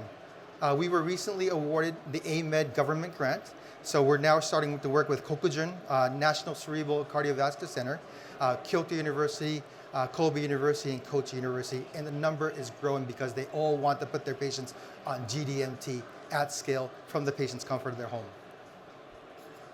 We assembled a very unique blend of expertise from cardiovascular, blood diagnostics, and digital health with leaders from Mayo Clinic, Harvard, St. Luke's, and UCLA. This allows us to bridge the chemistry, the digital health, all that together. I'm going to repeat my mission and dedicate this to my grandmother, which is to empower patients and eradicate preventable heart failure. Please join me in this important fight. Thank you so much for your time. Thank you. All right, any questions from our judges? You can raise your hand if you do. Okay, Ms. Kato. Thank you for the presentation. I got the question regarding devices which are used, and what kind of the devices are used to detect the signal of the heart failure? That's a great question. So we just use off-the-shelf PPG sensor device. So we partner with Sony, we work with Fitbit. We're not interested in making our own hardware because that costs a lot of money, and there are many players out there that can do their job better. We're just taking this PPG sensor, heart rate variability, activity, sleep, anything that an Apple Watch can capture. And on a bi-weekly basis, we do this vital blood draw. Whenever we see an elevation in this blood result, we go back in time, look at the physiological data to see if there's anything indicative of that rise. So, or we're just taking just a normal Fitbit or any PPG wearable device. Thank you. And do you provide apps to monitor regularly for the status of the patient or the users? Yeah, that's a great question. So one of the key components is the app, but then we want to make this as passive as possible. Just slap on the watch and forget about it. But when it comes time to do the blood test, it's very important because these are patients that are elderly, and smartphones, smartwatches, blood draw, that's all foreign to them. Although some of them have diabetes. So it's really critical that we have this easy to follow step-by-step app that takes the patient throughout the process. We've done over 2,000 or almost 3,000 blood tests, and we had 1 failure. All of it was super easy. So this key is the app. All right, thank you very much. That's all the time we have for a Q&A. So once again, Mr. Sean Matsuoka from General Prognostics Incorporated. Thank you. Okay, now for our next presenter, this time from Japan, Mr. Koki Nishioka, representing MECHANOCROSS Company Limited. Let's give him a round of applause. Action onegaishimasu.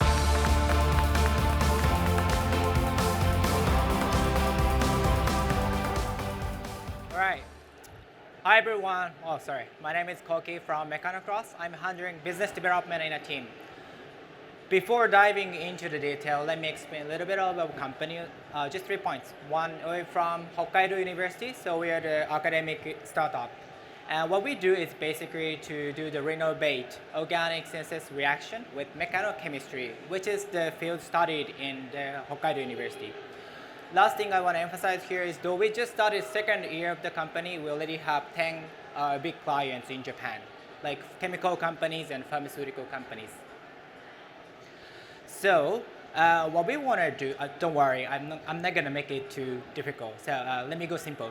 So what we want to do is to change the knob to chemical world, which is destructive to the environment at the moment. In detail, yeah.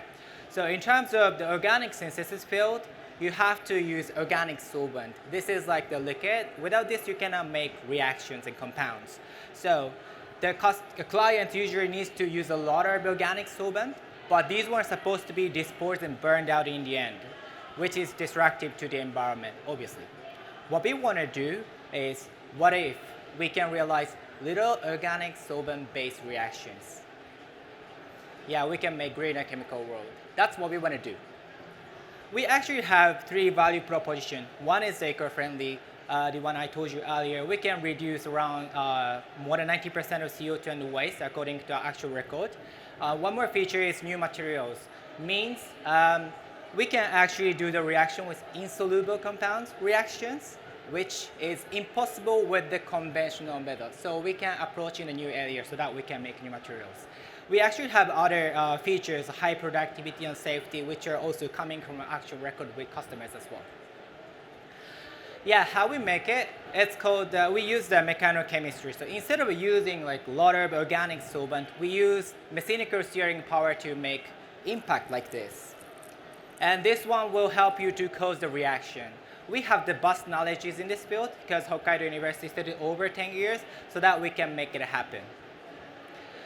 According to, in terms of commercialization scale, we see there a lot of potential in our technology. We see like it's very efficient to go for with the technology. And this is our business model. And basically, we start from feasibility study and going forward to the test. This is like process designing for customers. After we finish it, we will go for commercialization at customer site. We will also install our devices into their site as well. After everything goes well, we will go for licensing. And the traction, I want to just say the advanced customer already in a pre-pilot scale. And the first commercialization scale will be coming out within 1.5 years to 2 years, we estimate.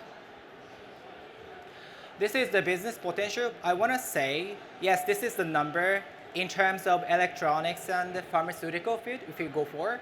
But if we want to make this circle bigger and bigger, we can make it if we go stepping into another field like cosmetic, catalyst, or pesticide, etc. And this is our go-to-market plans. We are aiming to expand both target companies as well as the product pipelines within each company as well. And this is our Go Global market plan. So we see, we are having stretch target actually, but still we see the potential in the overseas companies as well, countries as well. And this is our growth strategy. Basically, we have considering 2 ways to maximize business impact. One is the expanding the business domains. We are doing process providing, developing, but we will go into the reactor sales. After that, we will go for material provider, where only mechanochemistry can make. And another way is we also expand the market size as well. Like as I told you earlier, we can also hop into another industry if it is, as long as it is in the organic synthesis field. Last thing I want to emphasize here is why we can do this. Because we have a strong technical team.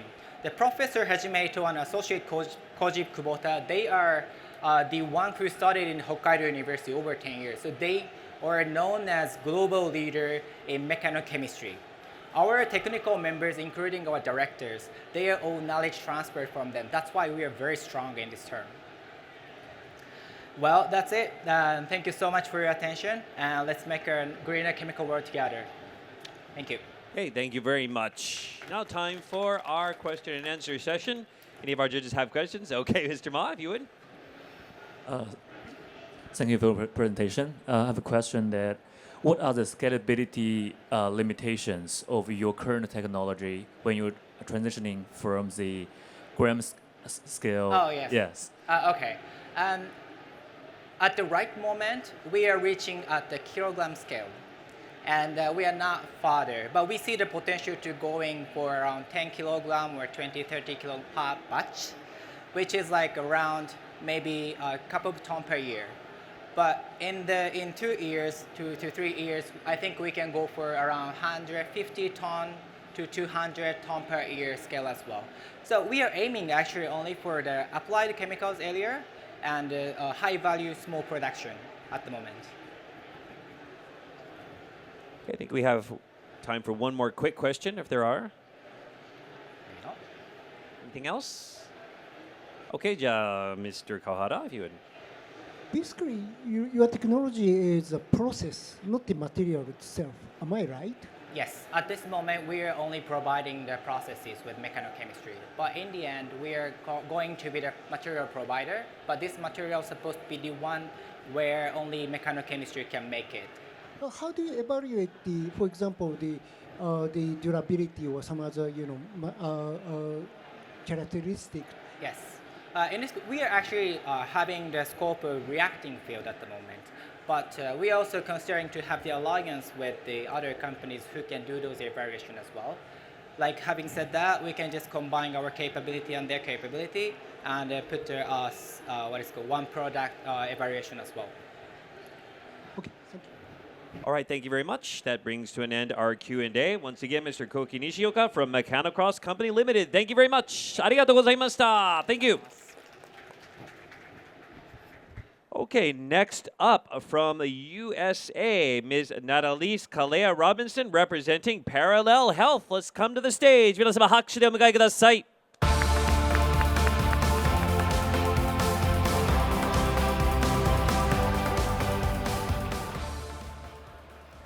We have all taken antibiotics, but antibiotics are not sustainable. In fact, antimicrobial resistance is a top 10 global health threat. And the World Health Organization says that by 2050, over 40 million people will die from an antibiotic-resistant infection. So we need an alternative. We believe that phages are the answer. What are phages? Phages are the most ubiquitous microbe on the planet. In fact, there are millions of phages on you and in you right now. They have the power to kill pathogenic bacteria, but leave good bacteria alone. And so we unlock phage therapy by focusing on microbial genomics, robotics, automation, big data, and AI. We have the largest skin microbiome data set on Earth so far. We have over 10,000 microbial isolates in our biobanks, and we have 8 patents pending today. Our vision is to improve health across human health, animal health, and environmental health. But we're starting with human health first. My name is Natalice Kalea Robinson. I'm the co-founder and CEO of Parallel. I'm joined in this venture by Dr. Nathan Brown, who is a microbiologist PhD by background. He was previously funded by the Gates Foundation and the Wellcome Trust, building phage therapeutics for bacterial-based illnesses, including Shigella and cholera. But he recognized that phages can be utilized for personal care issues as well as our everyday issues. We came out of the Illumina Accelerator. We're also part of Stanford StartX and UC Berkeley's Health Engine. We've also amassed an amazing team across clinical, science, engineering, big data, and AI. And so let's talk about phages. They have the power to treat acute and chronic diseases. So phages have actually been used in the US and in Europe to save lives under the FDA's emergency use authorization, where times when people have become resistant to antibiotics. But they can also be applied to chronic diseases. And it turns out that in the US, dermatologists are the #1 prescribers of antibiotics across healthcare. The other problem is that the wait time to get into a dermatologist's office and get care is 6 months. We believe that's too long. So we've developed Parallel for Skin. This is personalized precision care for your skin. Our mission is to provide safer, sustainable solutions for skin longevity and health. And we're cutting delivery time from 6 months to 30 days. We have an end-to-end approach. We have a skin microbiome test using whole genome sequencing quantitatively. We then pair precision solutions, phage therapy, peptides, probiotics, prebiotics, and postbiotics. This is a look at our offering. Our skin microbiome test tells you your skin age, your hydration levels, your sensitivity score. We can even tell you how many times you've taken antibiotics and whether an antibiotic will work for you. These are active phage serums. And we brought our phages through a derm-led test. In the past, we were able to clear acne lesions in 12 weeks. But in the vast majority of cases, you start seeing improvement in less than 24 hours. I myself use phages whenever I get a breakout, and it clears within 24 to 36 hours. We also are a telehealth practice, so we prescribe compounded prescriptions. We have peptide products that reduce wrinkles by 63% in 28 days, and more microbiome supportive products. Today, we focus on acne, aging, discoloration, eczema, hidradenitis suppurativa rosacea. We even have a body odor test and phages for body odor, as well as a scalp health test for dandruff and hair loss. We are an end-to-end solution, so we provide testing, medical guidance, skincare, and prescriptions. Our business model, we work directly with patients as a telehealth practice, but we also work with dermatologists and longevity clinics and in the US, and now we're expanding into other countries.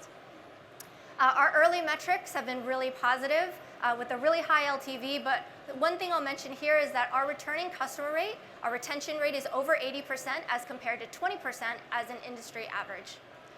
But today we're focused on dermatology. That's our first proof of concept. But our phage technology can be applied to many areas of human health, infectious disease, cancer, neurology. We're focusing, actually, we have an asset for Alzheimer's and dementia and more. And with that, we invite you to ask questions, and we look forward to speaking with you. And we're actually selling our tests this week. Thank you very much. All right, thank you. Q&A time. Judges, any questions? Okay, Nicole? I think it's really interesting, and then I really want to try it. What's your go-to-market strategy other than US? So we're looking to launch with dermatology clinics and longevity clinics, especially as we expand into other countries. We believe that this is a clinical product, and so focusing on kind of key opinion leaders and clinics is the best route forward for us. Okay, is it like something that you have to tackle the like a regulation of each country? In some cases we do. However, we actually sell our phage therapy as a cosmetic. So in the US, we sell the skin microbiome test as an educational test, although it has clinical, we believe, clinical applications. And then it's under cosmetic regulation. So the bar of regulation is a bit lower. Okay, thank you. We have maybe time for one more quick question. Anyone else have any questions?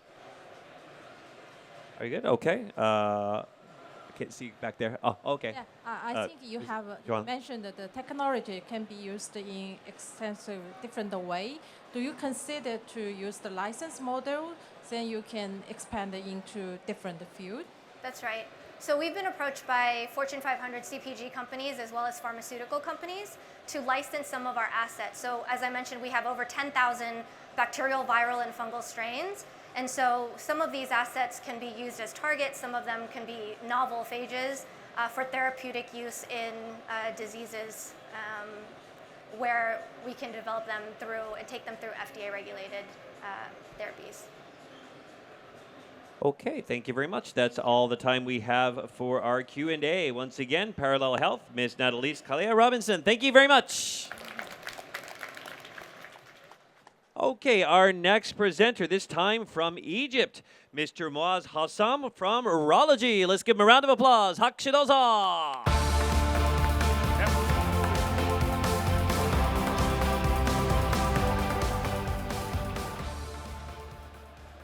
Hello, everyone. My name is Muaz Hassam. I am the co-founder and chief business officer of ROLOGY. At ROLOGY, we are addressing one of the main challenges facing the healthcare industry globally, which is the lack of access to medical imaging and radiology. This is a global problem affecting 2/3 of the world population. That's 4.7 billion people who lack access to medical imaging or to radiology doctors.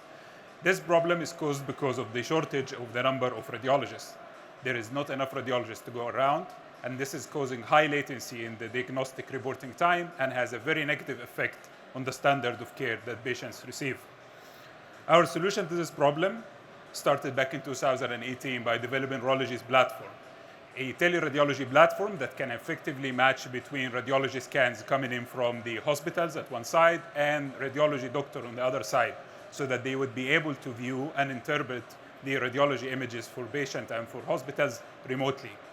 Our solution has an FDA clearance, is designed to be a zero setup cost, meaning hospitals using ROLOGY technology don't have to invest hundreds of thousands of dollars into infrastructure, and it is something designed to be deployed remotely and quickly.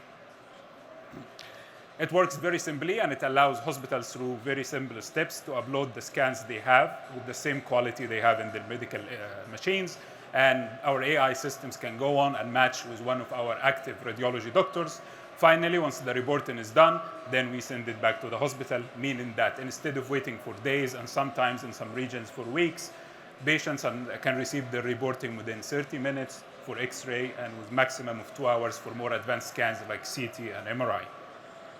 Right now, our solution is employed by more than 170 radiologists. All of those radiologists cover all subspecialty of radiology, or 11 subspecialty, and they cover all kind of modalities, from the very basic X-ray all the way up to the more advanced nuclear imaging, meaning hospitals can have full coverage of all of their radiology needs. This is done using the technology and a mix of AI. Looking at some of the AI solutions we have developed and deployed over the years, we have solutions that is image-based, working on the radiology images, like detection for chest nodules, which will take the reporting time considerably down, and calcium classification for heart disease, all the way up to full-on autonomous reporting by generative AI for X-ray chest, meaning that can do the entire reporting process. On the non-image side of things, on how we continue to keep our quality and our operation running smoothly as we cover tens of thousands of patients, we employ a quality assurance through AI that can look at the quality of the reporting and would be able to determine if there is a need for peer review or if the scans can be released directly back to the hospital. This mix between traditional radiology and AI allows us to be able to increase the productivity of our radiology doctors and to maintain high quality standard as well as we scale across multiple regions. Looking at traction, so we've been in market since 2018. Right now we are up and running in 9 countries with an installation base of more than 240 hospitals. Our offices cover 3 main regions: in Egypt, where we cover North Africa, Kenya, where we cover in East Africa region, and in Saudi Arabia, where we cover in the Middle East and GCC region. I'm very happy to say that our technology has been used to develop care to more than 1 million patients. Right now, we have developed care to more than 1,200,000 patients. And that is what Rology is trying to do to solve this problem. Thank you. All right, thank you very much. Now time for our Q&A. Judges, do you have any questions for our presenter? Mr. Ma, if you would, kick us off. Thank you for your presentation. So you mentioned that you are operating your business in 9 countries, right? Yes. So how do you navigating the regulatory or other, the challenges across those market, especially in the market which is, maybe digital health infrastructure, is quite limited. Yes. So one of the first things we do when we're entering a new market is we make sure we comply with the regulation by employing local radiologists from that market and also cross-licensing our existing radiologists as well. That's on the medical side. On the privacy and the data encryption side, well, first of all, we make sure our FDA clearance allows us to move into multiple markets. And if there is a need to further clarification, then we go ahead and we get this compliant first of all. And our AI, when it's looking at the matching engine itself, one of the first criteria it looks at is legability. So it looks at radiologists who are licensed to practice in the region from which the scan is coming before it can match with them. Yes. Thank you. We have time for maybe one more quick question. Mr. Kawahara? Your system is FDA cleared. Yes. And are you providing services in United States? We're gearing up now to scale into the United States, but having an FDA clearance is what allows us to gain trust. So healthcare is mainly about trust. And because we operate across many markets, having an FDA clearance means that our technology is trusted, has been tried out, and gives high quality. And right now, we are actually preparing to launch into the US market within the next year. Okay, thank you. Thank you. Okay, thank you very much. That was Mr. Muaz Hossam from Rology. Thank you. Okay, that concludes our second set of presentations for our program today. We'll now be taking a quick break, and we'll be back at 3:01 p.m. We'll be back at 3:01 p.m., so we hope to see you here, ready to watch our next round of presentations. If you are going to be leaving, please be sure to return your simultaneous interpretation receivers to our staff. Some of the startups are exhibiting their technologies and services related to SusHi Tech in our exhibition area, so please drop by or check them out. So we'll be getting started again in just a few moments. See you there. Thank you.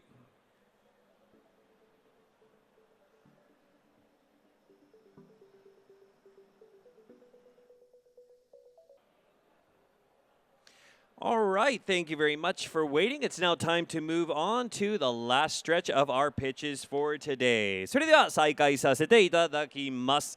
All right, so our top batter for our last round of pitches is from Japan. Let's welcome Mr. Ani Terada from AironWorks Co. Limited. 皆様拍手でお迎えください。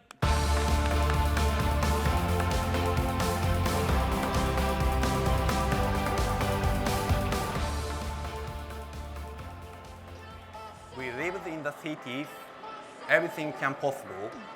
We have to pay, trains come on time, our homes talk back to us. Everything is connected, everything seems in control, until one day it isn't. A hospital in Osaka shut down with ransomware attack in 2022. Next year, Nagoya port was a problem, and the colonial pipeline problem is huge in the US.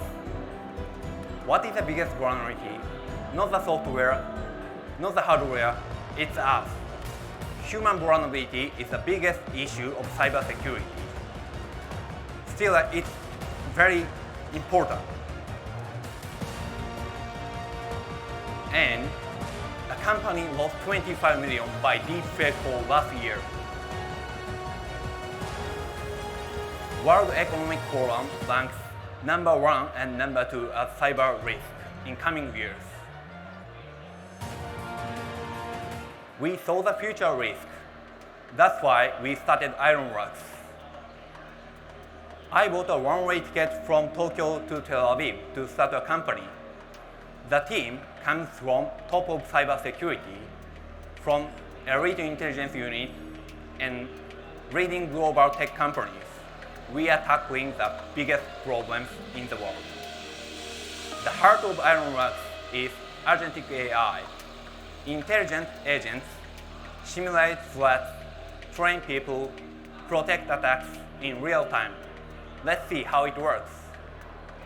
Our simulation AI scans web and dark web, running from real-time threats, generating phishing emails, deepfakes, voice attacks that feel real because they follow the playbook of attackers. The education AI delivers tailor-made educational content that cover recent threats like deepfake and running from real behaviors of users.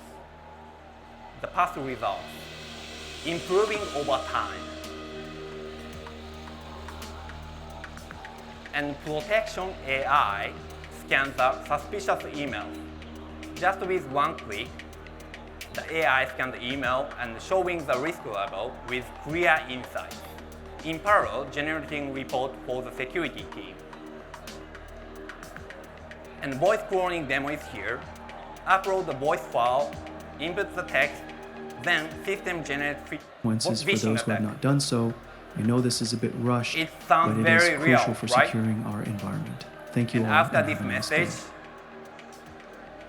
day. just one click, the damage is done. This is how today's hackers are using AI. That's why we need AironWorks. We are competing with multi-billion-dollar companies like Proofpoint. Our AI-driven simulation is more than 10 times real. Today's hackers are using AI. We have to be prepared. And our protection AI is 30 times faster than others. Other competitors take 5 minutes to analyze email. We do it in 10 seconds.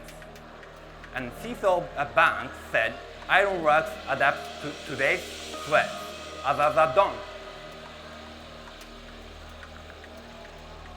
We protect over 300,000 users across 20 countries, including Aeon, Asahi, Bank Leumi are using our platform. And using the unique data from our users, our AI becomes stronger and smarter, can be your partner of cybersecurity. The business model is scalable SaaS. We are backed by leading investors in the US, Japan, Israel, and Singapore, the top ecosystem in the world. Partnering with leading companies to global expansion. Technologies are building the cities of tomorrow, but without security, the future will collapse. Let's build sustainable and more secure cities with AironWorks. Thank you. Okay, thank you very much. AironWorks Company Limited. Time for our Q&A. Judges, do you have any questions for our presenter? Who's going to kick us off? Okay. Can't see. Is that you, Mao-san? Okay, thank you very much. Thank you for the presentation. Do you mind explaining more about how your AI-driven simulation help you to differ from your competitors, like KnowBe4 or other players? Thank you. Yeah, our competitors are like adding just like LLM layer on top of their existing platforms, but we are like an AI native platform, originally thinking about the architecture, how to run the attackers' behavior, and keep collecting the information. That's why our model is much, much better than others. So that is our competitive edge. Thank you. Okay, still have time for some more questions. Mr. Kawahara? It seems that you are getting some potential customer in Japan, and I just wonder, how about U.S. Potential customer at this moment? Thank you. Yeah, we are already working with several partners in the US and targeting like middle-sized companies, not enterprise like in Japan, APAC. But yeah, we are getting good feedback from potential customers in the US. So yeah, doing like several POC with them, and there is a huge potential in the US market as well. Thank you. Okay, I think that's all the time we have for our Q&A. Once again, Mr. Ani Terada from IronWorks. Thank you very much. Arigatou gozaimashita. Okay, next on our list from Singapore, let's welcome Mr. Emmanuel Tay from Circular Unite. 皆様拍手でお迎えください。どうぞ。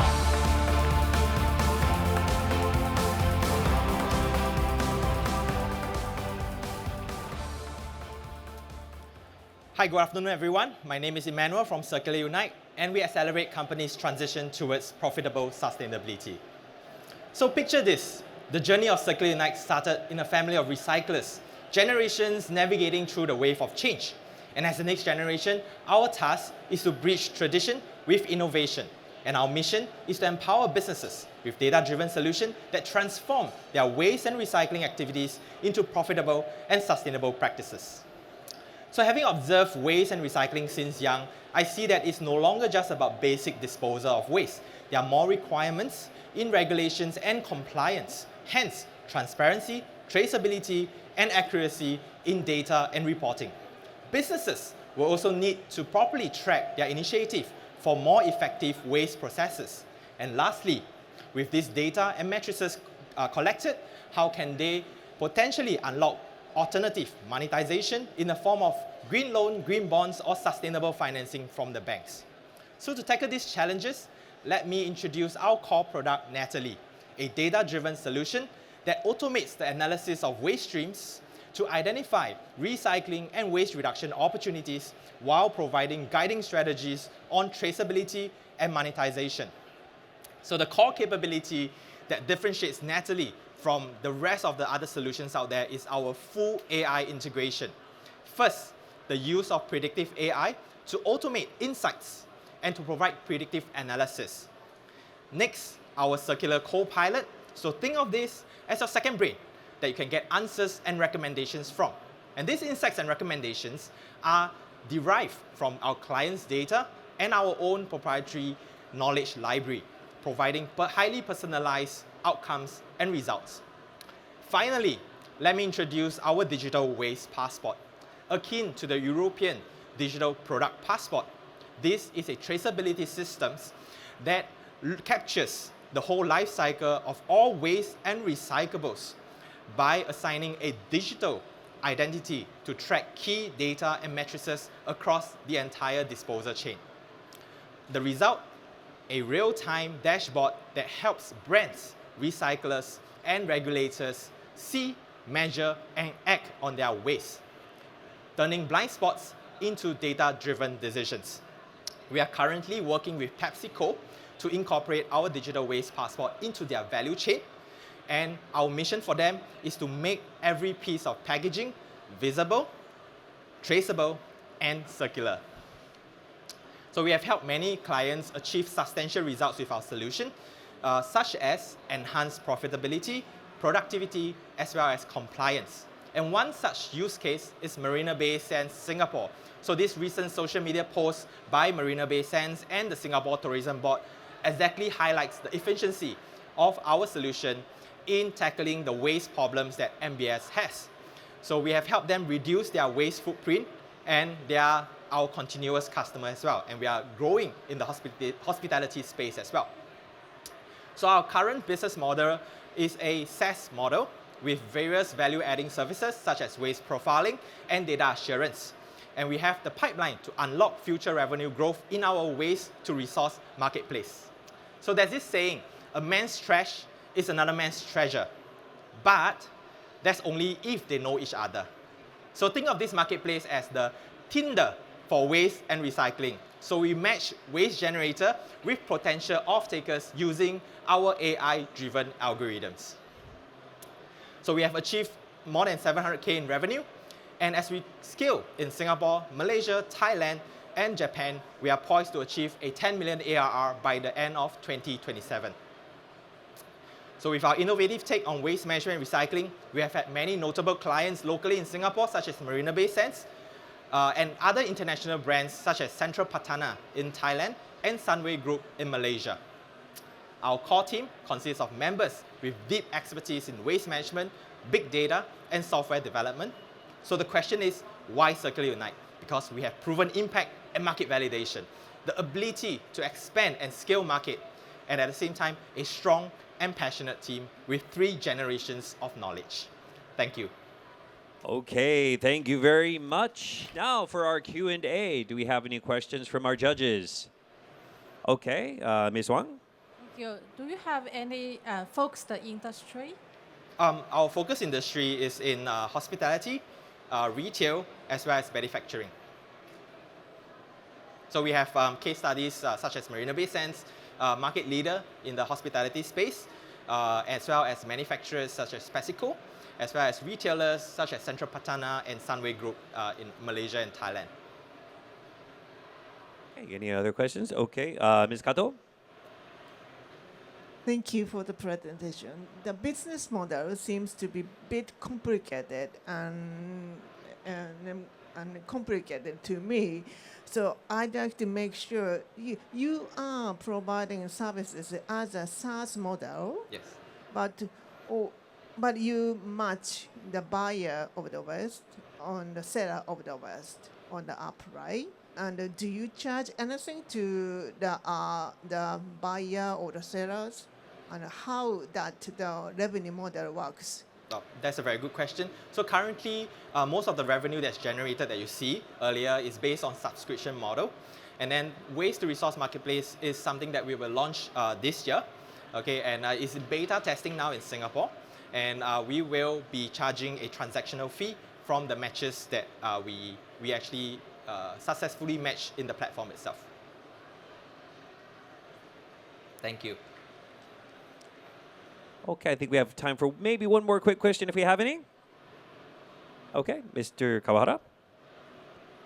Well, do you have any difficulty when you apply to the Japanese market? Difficulty. On the contrary, okay, what I feel my hypothesis for the Japanese market is that the Japanese culture is very good at recycling and providing waste management services, but the only thing is it's still very manual based. And that's where technology like ours fits right in.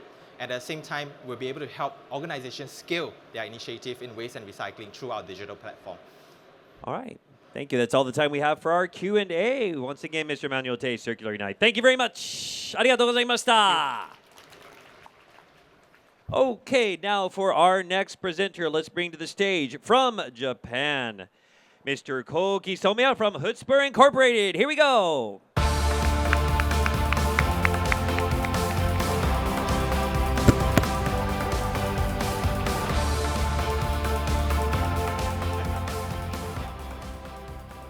大丈夫ですか? Are you okay? Yeah, I'll keep going. Yeah, I'm okay.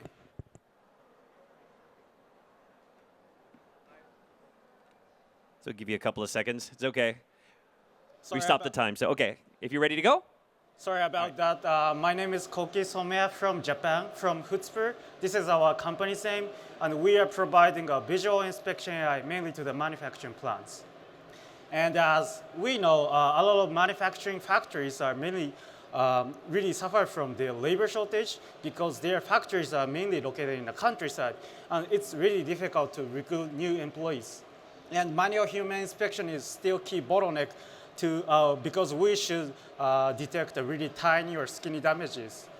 So that's why we perform this kind of inspection equipment to put the cameras and taking the pictures, and AI judges OK or NG and reject it.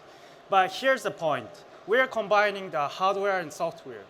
And you know, a lot of AI vendors only providing the AI software, but no matter how AI is smart, it's a bit difficult to distinguish the failures if it was not captured by images. So that's why it is called optical design. We perform from the how to set the cameras or the how to light the defects, and to cover the all flows, we can guarantee the high accuracy of the inspection. So in the software part, we presented our unique algorithm in GTC conference in last year held by NVIDIA. So let me explain about briefly.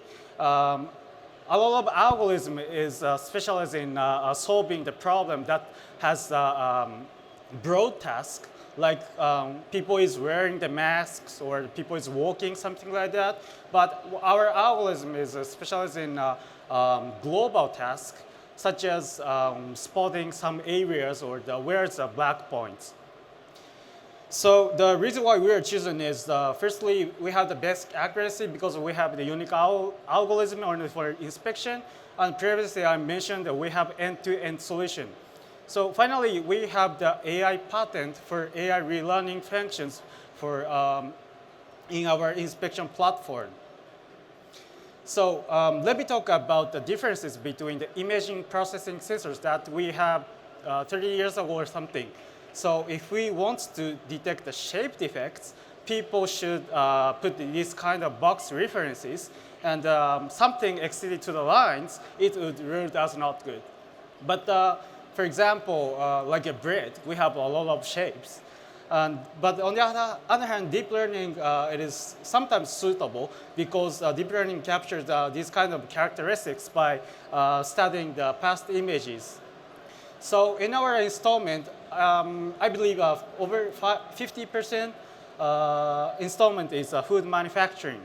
So here's one of the use cases. This is a Japanese bakery factory, and their employees always checking the color differences or the shapes or some black points, and to put the AI detection systems and the rejection systems by air, they could reduce the workforce for 4%.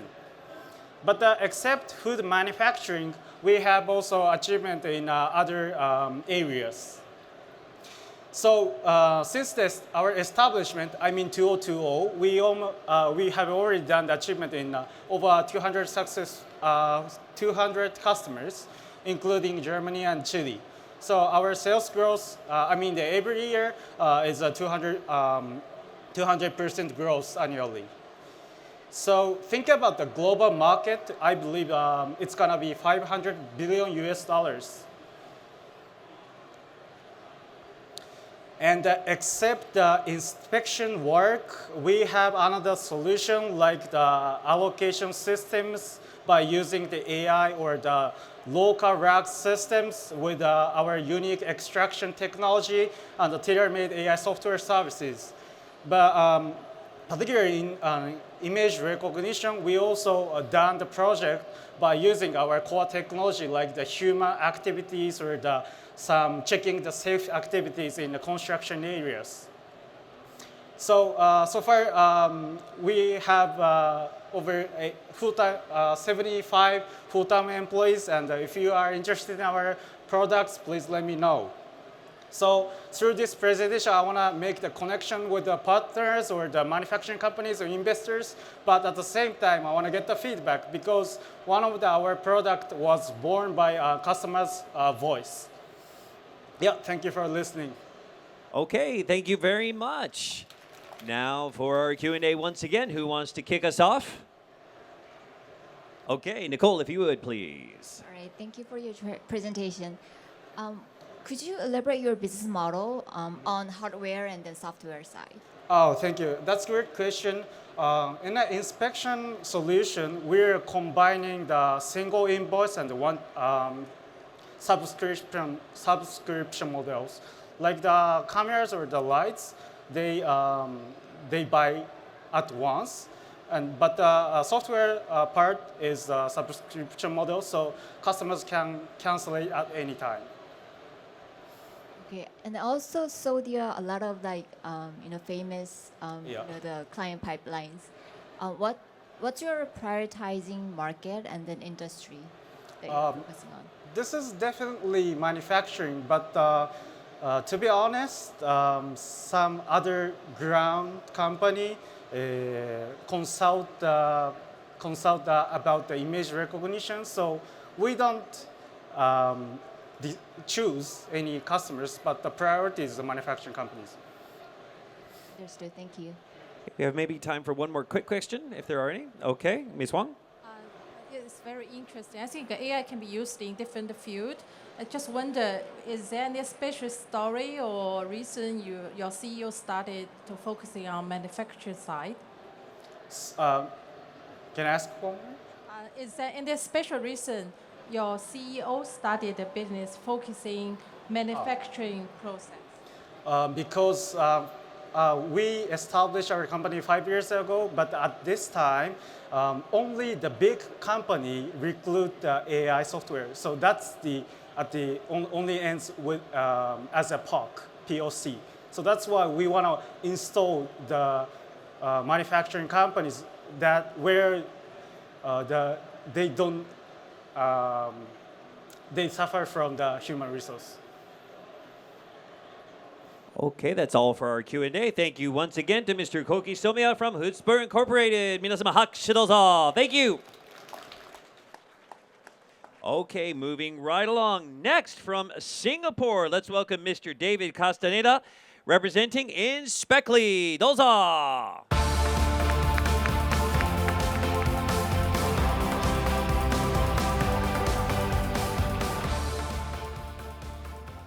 Hello everyone, my name is David. I'm a co-founder at Inspekly. Inspekly is a facility management software that enables the remote training and managing of staff in any facility.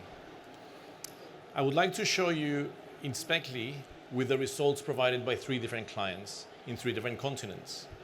Like Carl's Jr., a franchise of hamburgers, which managed to reduce training costs by 73% annually, increase employee productivity by 32%, and digitalize 100% of the training and maintenance routines in their infrastructure. Bata, a wind turbine manufacturer in Denmark, they reduced training costs by 57% annually, reduced machine downtime by 89%, and digitalize 100% of their training and maintenance routines. And the third one is a property developer in Hong Kong, SusHi Properties, which reduced training costs by 62% annually, increased employee job satisfaction by 43%, and digitalized 100% of the training and maintenance routines. So how did these 3 companies in 3 different continents achieve this in different industries? What they did was they digitalized their in-person training routines and facility management checklists into Inspekly. Inspekly requires no hardware sensor or retrofits in any facility. It is a very easy to install system where you just scan the facility, deploy the checklist, download an app, whether it's a phone or a smart glasses, and verify the process has been executed. I will show you how the system is implemented. If you have a large facility, like an airport or a factory, you can use an industrial LiDAR scanner, like this machine, which you can rent or buy locally in Japan. With this scan, by walking around, you will create a digital twin of your facility. Alternatively, you can use our own app in an iOS device, whether it's an Android or an iPhone, to scan the facility if it's a small location like a convenience store or a franchise to create your digital twin. Once you have created your digital twin, you can embed any type of checklists in the environment, and that's all you need to do. From then on, whoever has been assigned that checklist, the employee will either activate their smartphone or their smart glasses. The system will help them navigate the full facility in a timely manner and show them what to do step by step in any language that you wish to do so. To give you an idea how fast our building can be deployed in, this is the 8th largest building in the world. It belongs to a property developer in Hong Kong, which has 108 floors, the building, 270,000 square meters. Within 2 days, they scanned the whole facility. Within a week, they had every single security, maintenance, and cleaning person using Inspekly, more than 120 people leveraging our software to efficiently deliver all the processes that needed to be delivered within the facility. We have achieved already global scalability across Japan, Europe, and the US, and we believe this is a big opportunity for everyone. We're a small company, we're self-funded, and we're profitable, which means that we have had the fortune to have worked with visionary clients who tested, believed in our product, and now they're deploying it at scale. We believe that our software has the power to elevate any person regardless of skill level or language. So imagine in Japan, you're going to have to import a lot of people from different countries to cater in different industries and work in different industries. We believe this software could help people work as efficiently as people are trained to do so in Japan, but they could be doing so in their own language. Finally, we have a colleague here in Japan, Akio Nagayama. I am the CEO, I travel around the world, but feel free to reach out, and I'm looking forward to any questions, and thank you so much for help attending. And not falling asleep, by the way. Thank you. All right, thank you very much. That was Inspekly. So, any questions from our judges for our Q&A time? Okay, Ms. Kato? Thank you for the presentation. I understand that you provide the solution to create the digital twin. And the application you explained is the training or the inspection. Is there any other application you can think of? Yes. So we have 2 applications that have been developed by our clients within our software. One, there's a company in Denmark which wanted to improve the welfare of their employees in the office space. So what they do is the employees receive an alert and they're like, okay, go and do this 5-minute exercise. You stand from your desk, go around, you stretch your arms by collecting some tokens. The idea is to get people moving around the office space. And secondly, we have BMW in Munich, in Germany. They're using our digital twin software not only for the internal systems, but also for the external public in the BMW world next to the museum. So people are navigating now the world with an AR avatar. So it's another layer that you can use this. The BMW world has 1 million visitors visiting every year from different countries. Not everyone speaks English or German, so now they can self-navigate the full area with an AR avatar. Yes. Thank you very much. Yes. How your digital twin accurate? Yeah? Yes, compared to your competing product? Right. So the digital twin that we use is scanned by other. It's an iPhone scan or an industrial LiDAR scan. So we don't actually generate the digital twin. We use the digital twin. But the digital twin is extremely accurate. You could actually measure in terms of centimeters whatever area you need to area you need to measure. The reason why it needs to be very precise is because we use it to position the checklist in space. So you could have someone walk all the way up to here, check in, and then it will display the information. So it's very accurate, the system. Yes. Thank you. Okay, that's all the time we have for our Q&A. Thank you very much. Once again, Mr. David Castaneda for Inspekly. Thank you. Thank you. Okay, ladies and gentlemen, believe it or not, that concludes our pitch presentations for today. Thank you for attending, and I hope you enjoyed all of our very, very outstanding and interesting pitches that we've seen here on the stage today. Up next, we'll be tallying the scores and announce the 7 finalists who will be advancing to the final round, which will be held tomorrow at the innovation stage, which I mentioned earlier, if you're here, is way on the other side of the venue. But that'll be starting tomorrow, so if you have time, please come and check that out. So we're going to ask our judges if you guys are ready to proceed to the designated room so you can begin your deliberation process. And thank you very much for all your cooperation. If everyone could give another round of applause to our judges, thank you very much. And to our audience, we will be making the semifinal results known at about 4:10. So we got about another 30 or 40 minutes before then, 40 minutes, I think. We'll be making the announcement at 10 minutes after 4. So if you're interested to know who's moving on to the next round, which will be held tomorrow, as I said, please be sure to be back here in your seats and ready to go at 4:10 p.m. この後ですね、16時10分、これからですね、審査員の皆様に、これからですね、ちょっと講義していただいてですね、で、その後、結果発表となりますけれども、16時10分頃に発表させていただきますので、ぜひぜひその時間までお戻りいただき、ご参加いただけたらと思います。So see you back at 4:10 p.m. Thank you.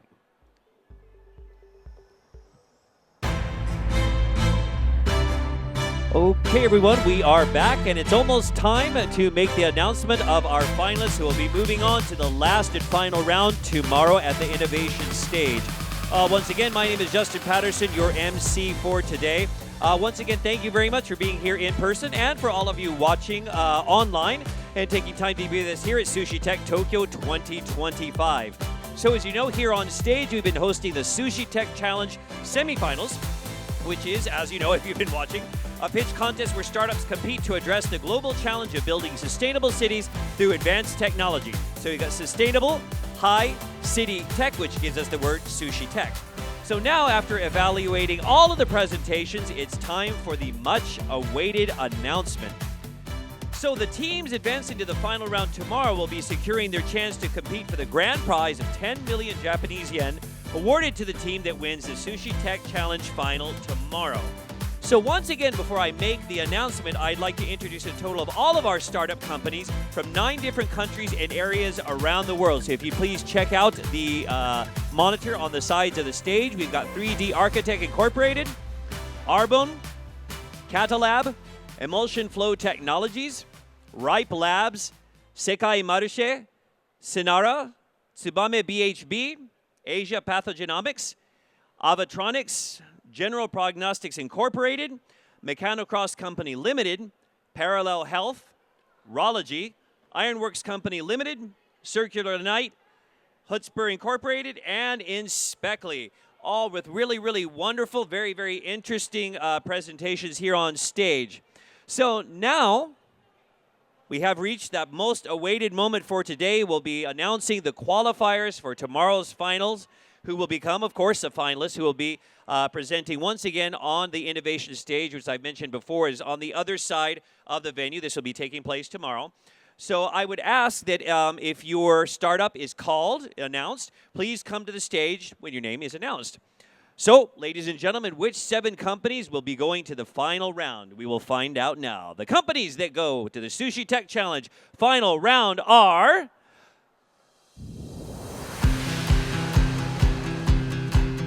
3D Architech. 皆様拍手お願いします。All right, come on to the stage, sir.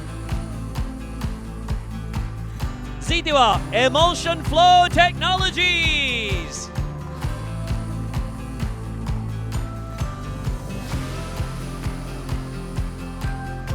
Next up, Ryp Labs.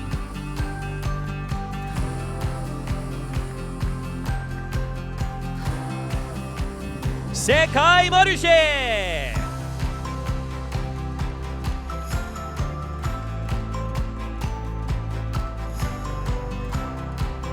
Next, AVAtronics.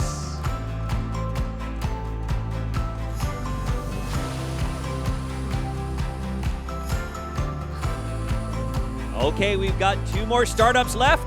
Next, General Prognostics.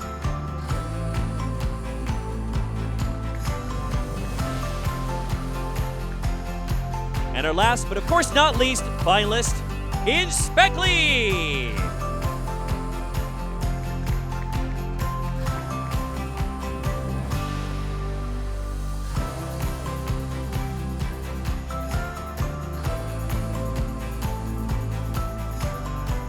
taking just a second for everyone to get up on stage. They have to go around through the back and then come up from behind the stage.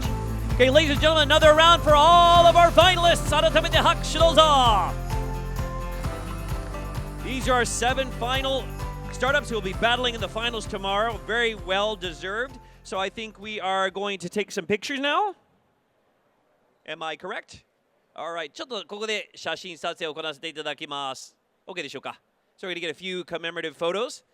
Of course, this is not the end. You still have to compete tomorrow, but some congratulations are in order, of course. I'll get a couple of pictures here really quick.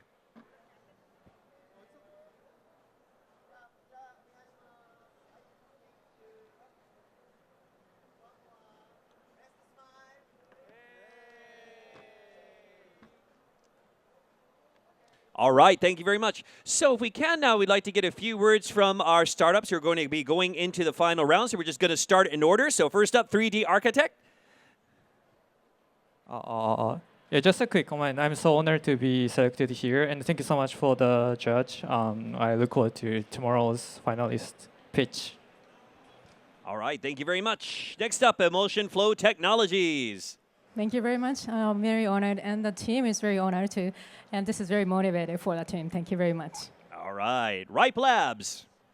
Yeah, thank you, judges, and very honored as well to be here among all the other great startups. So it's really a validation for the great work that our team has been putting into this. Thank you. Okay, next up, SECAI MARCHE. Thank you very much for the judge. I will try my best for Malaysian Singapore team. Okay, next, AVAtronics. Thank you. I'm sure it has been a very long day for all of you.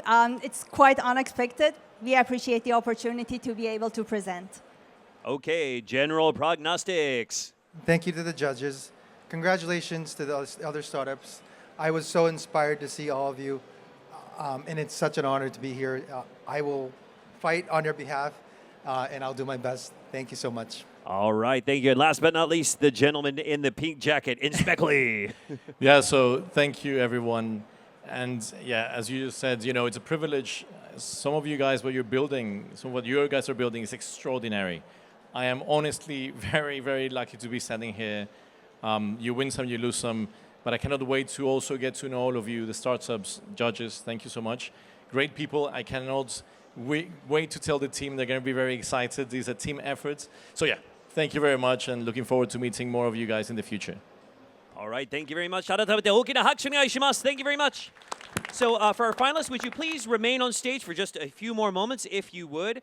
We'd like to take just a moment to get a few comments from our judges. So we're just going to go in order. So we'll start with Ms. Wang, if you would. Yes. Thank you so much for a long day, not only the finalists, also for all the presenters. I think your pitch is very impressive, so thanks so much. And congratulations to the finalists, and try your hard. 頑張って明日. Thank you. All right, Mr. Ma. Thank you for spending maybe 3 more hours together with us. Congratulations to all the startups, and thank you for telling me the amazing stories.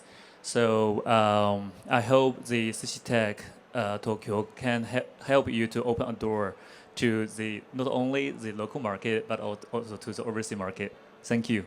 All right, thank you. Next up, Mr. Kawahara, if you would. Well, this year, I'm really impressed by all the, presenters. And first of all, congrats for the finalists. But at the same time, I have to mention that all the presentation, I was really impressed. And thank you for, all coming to Japan all the way from the abroad.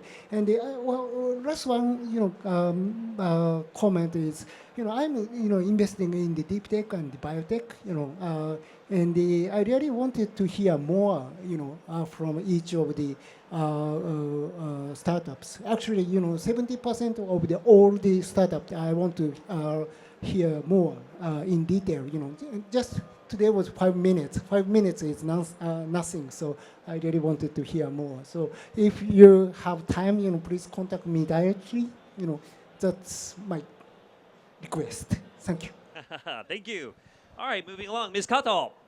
Okay, first of all, congratulations to the finalists. And I heard that this year, Sushi Tech has received around 700 applicants for these challenges. So you are the finalist, 7 out of the 700, so you should be very proud of. And to the semi-finalists, you should also be proud of what you have chosen as a semi-finalist. So congratulations to all the participants. And this year, I am so impressed and I am so inspired by all the presentation you have made. And as the name of the Sushi Tech shows, all the presentation are with the whole of the technology and proprietary services and solutions. So I just wish the good luck for the future, and you make the successful result out of your challenges. Congratulations. Thank you. All right, thank you very much. And last, but of course not least, Nicole, if you would. Yes, it was a real pleasure for serving as a judge at Sushi Tech Tokyo today. I was deeply impressed by diversity and creativity and boldness of startup pitching today, from deep tech to the consumer innovation. And looking forward to seeing how today's founders shape tomorrow's world. And good luck tomorrow. All right, thank you very much. So, ladies and gentlemen, these are our 7 finalists, which will move on to the final round of the Sushi Tech Challenge 2025 tomorrow. And once again, thank you to all of our judges. Ladies and gentlemen, give them all another round of applause. 改めて大きな拍手お願いします。Thank you.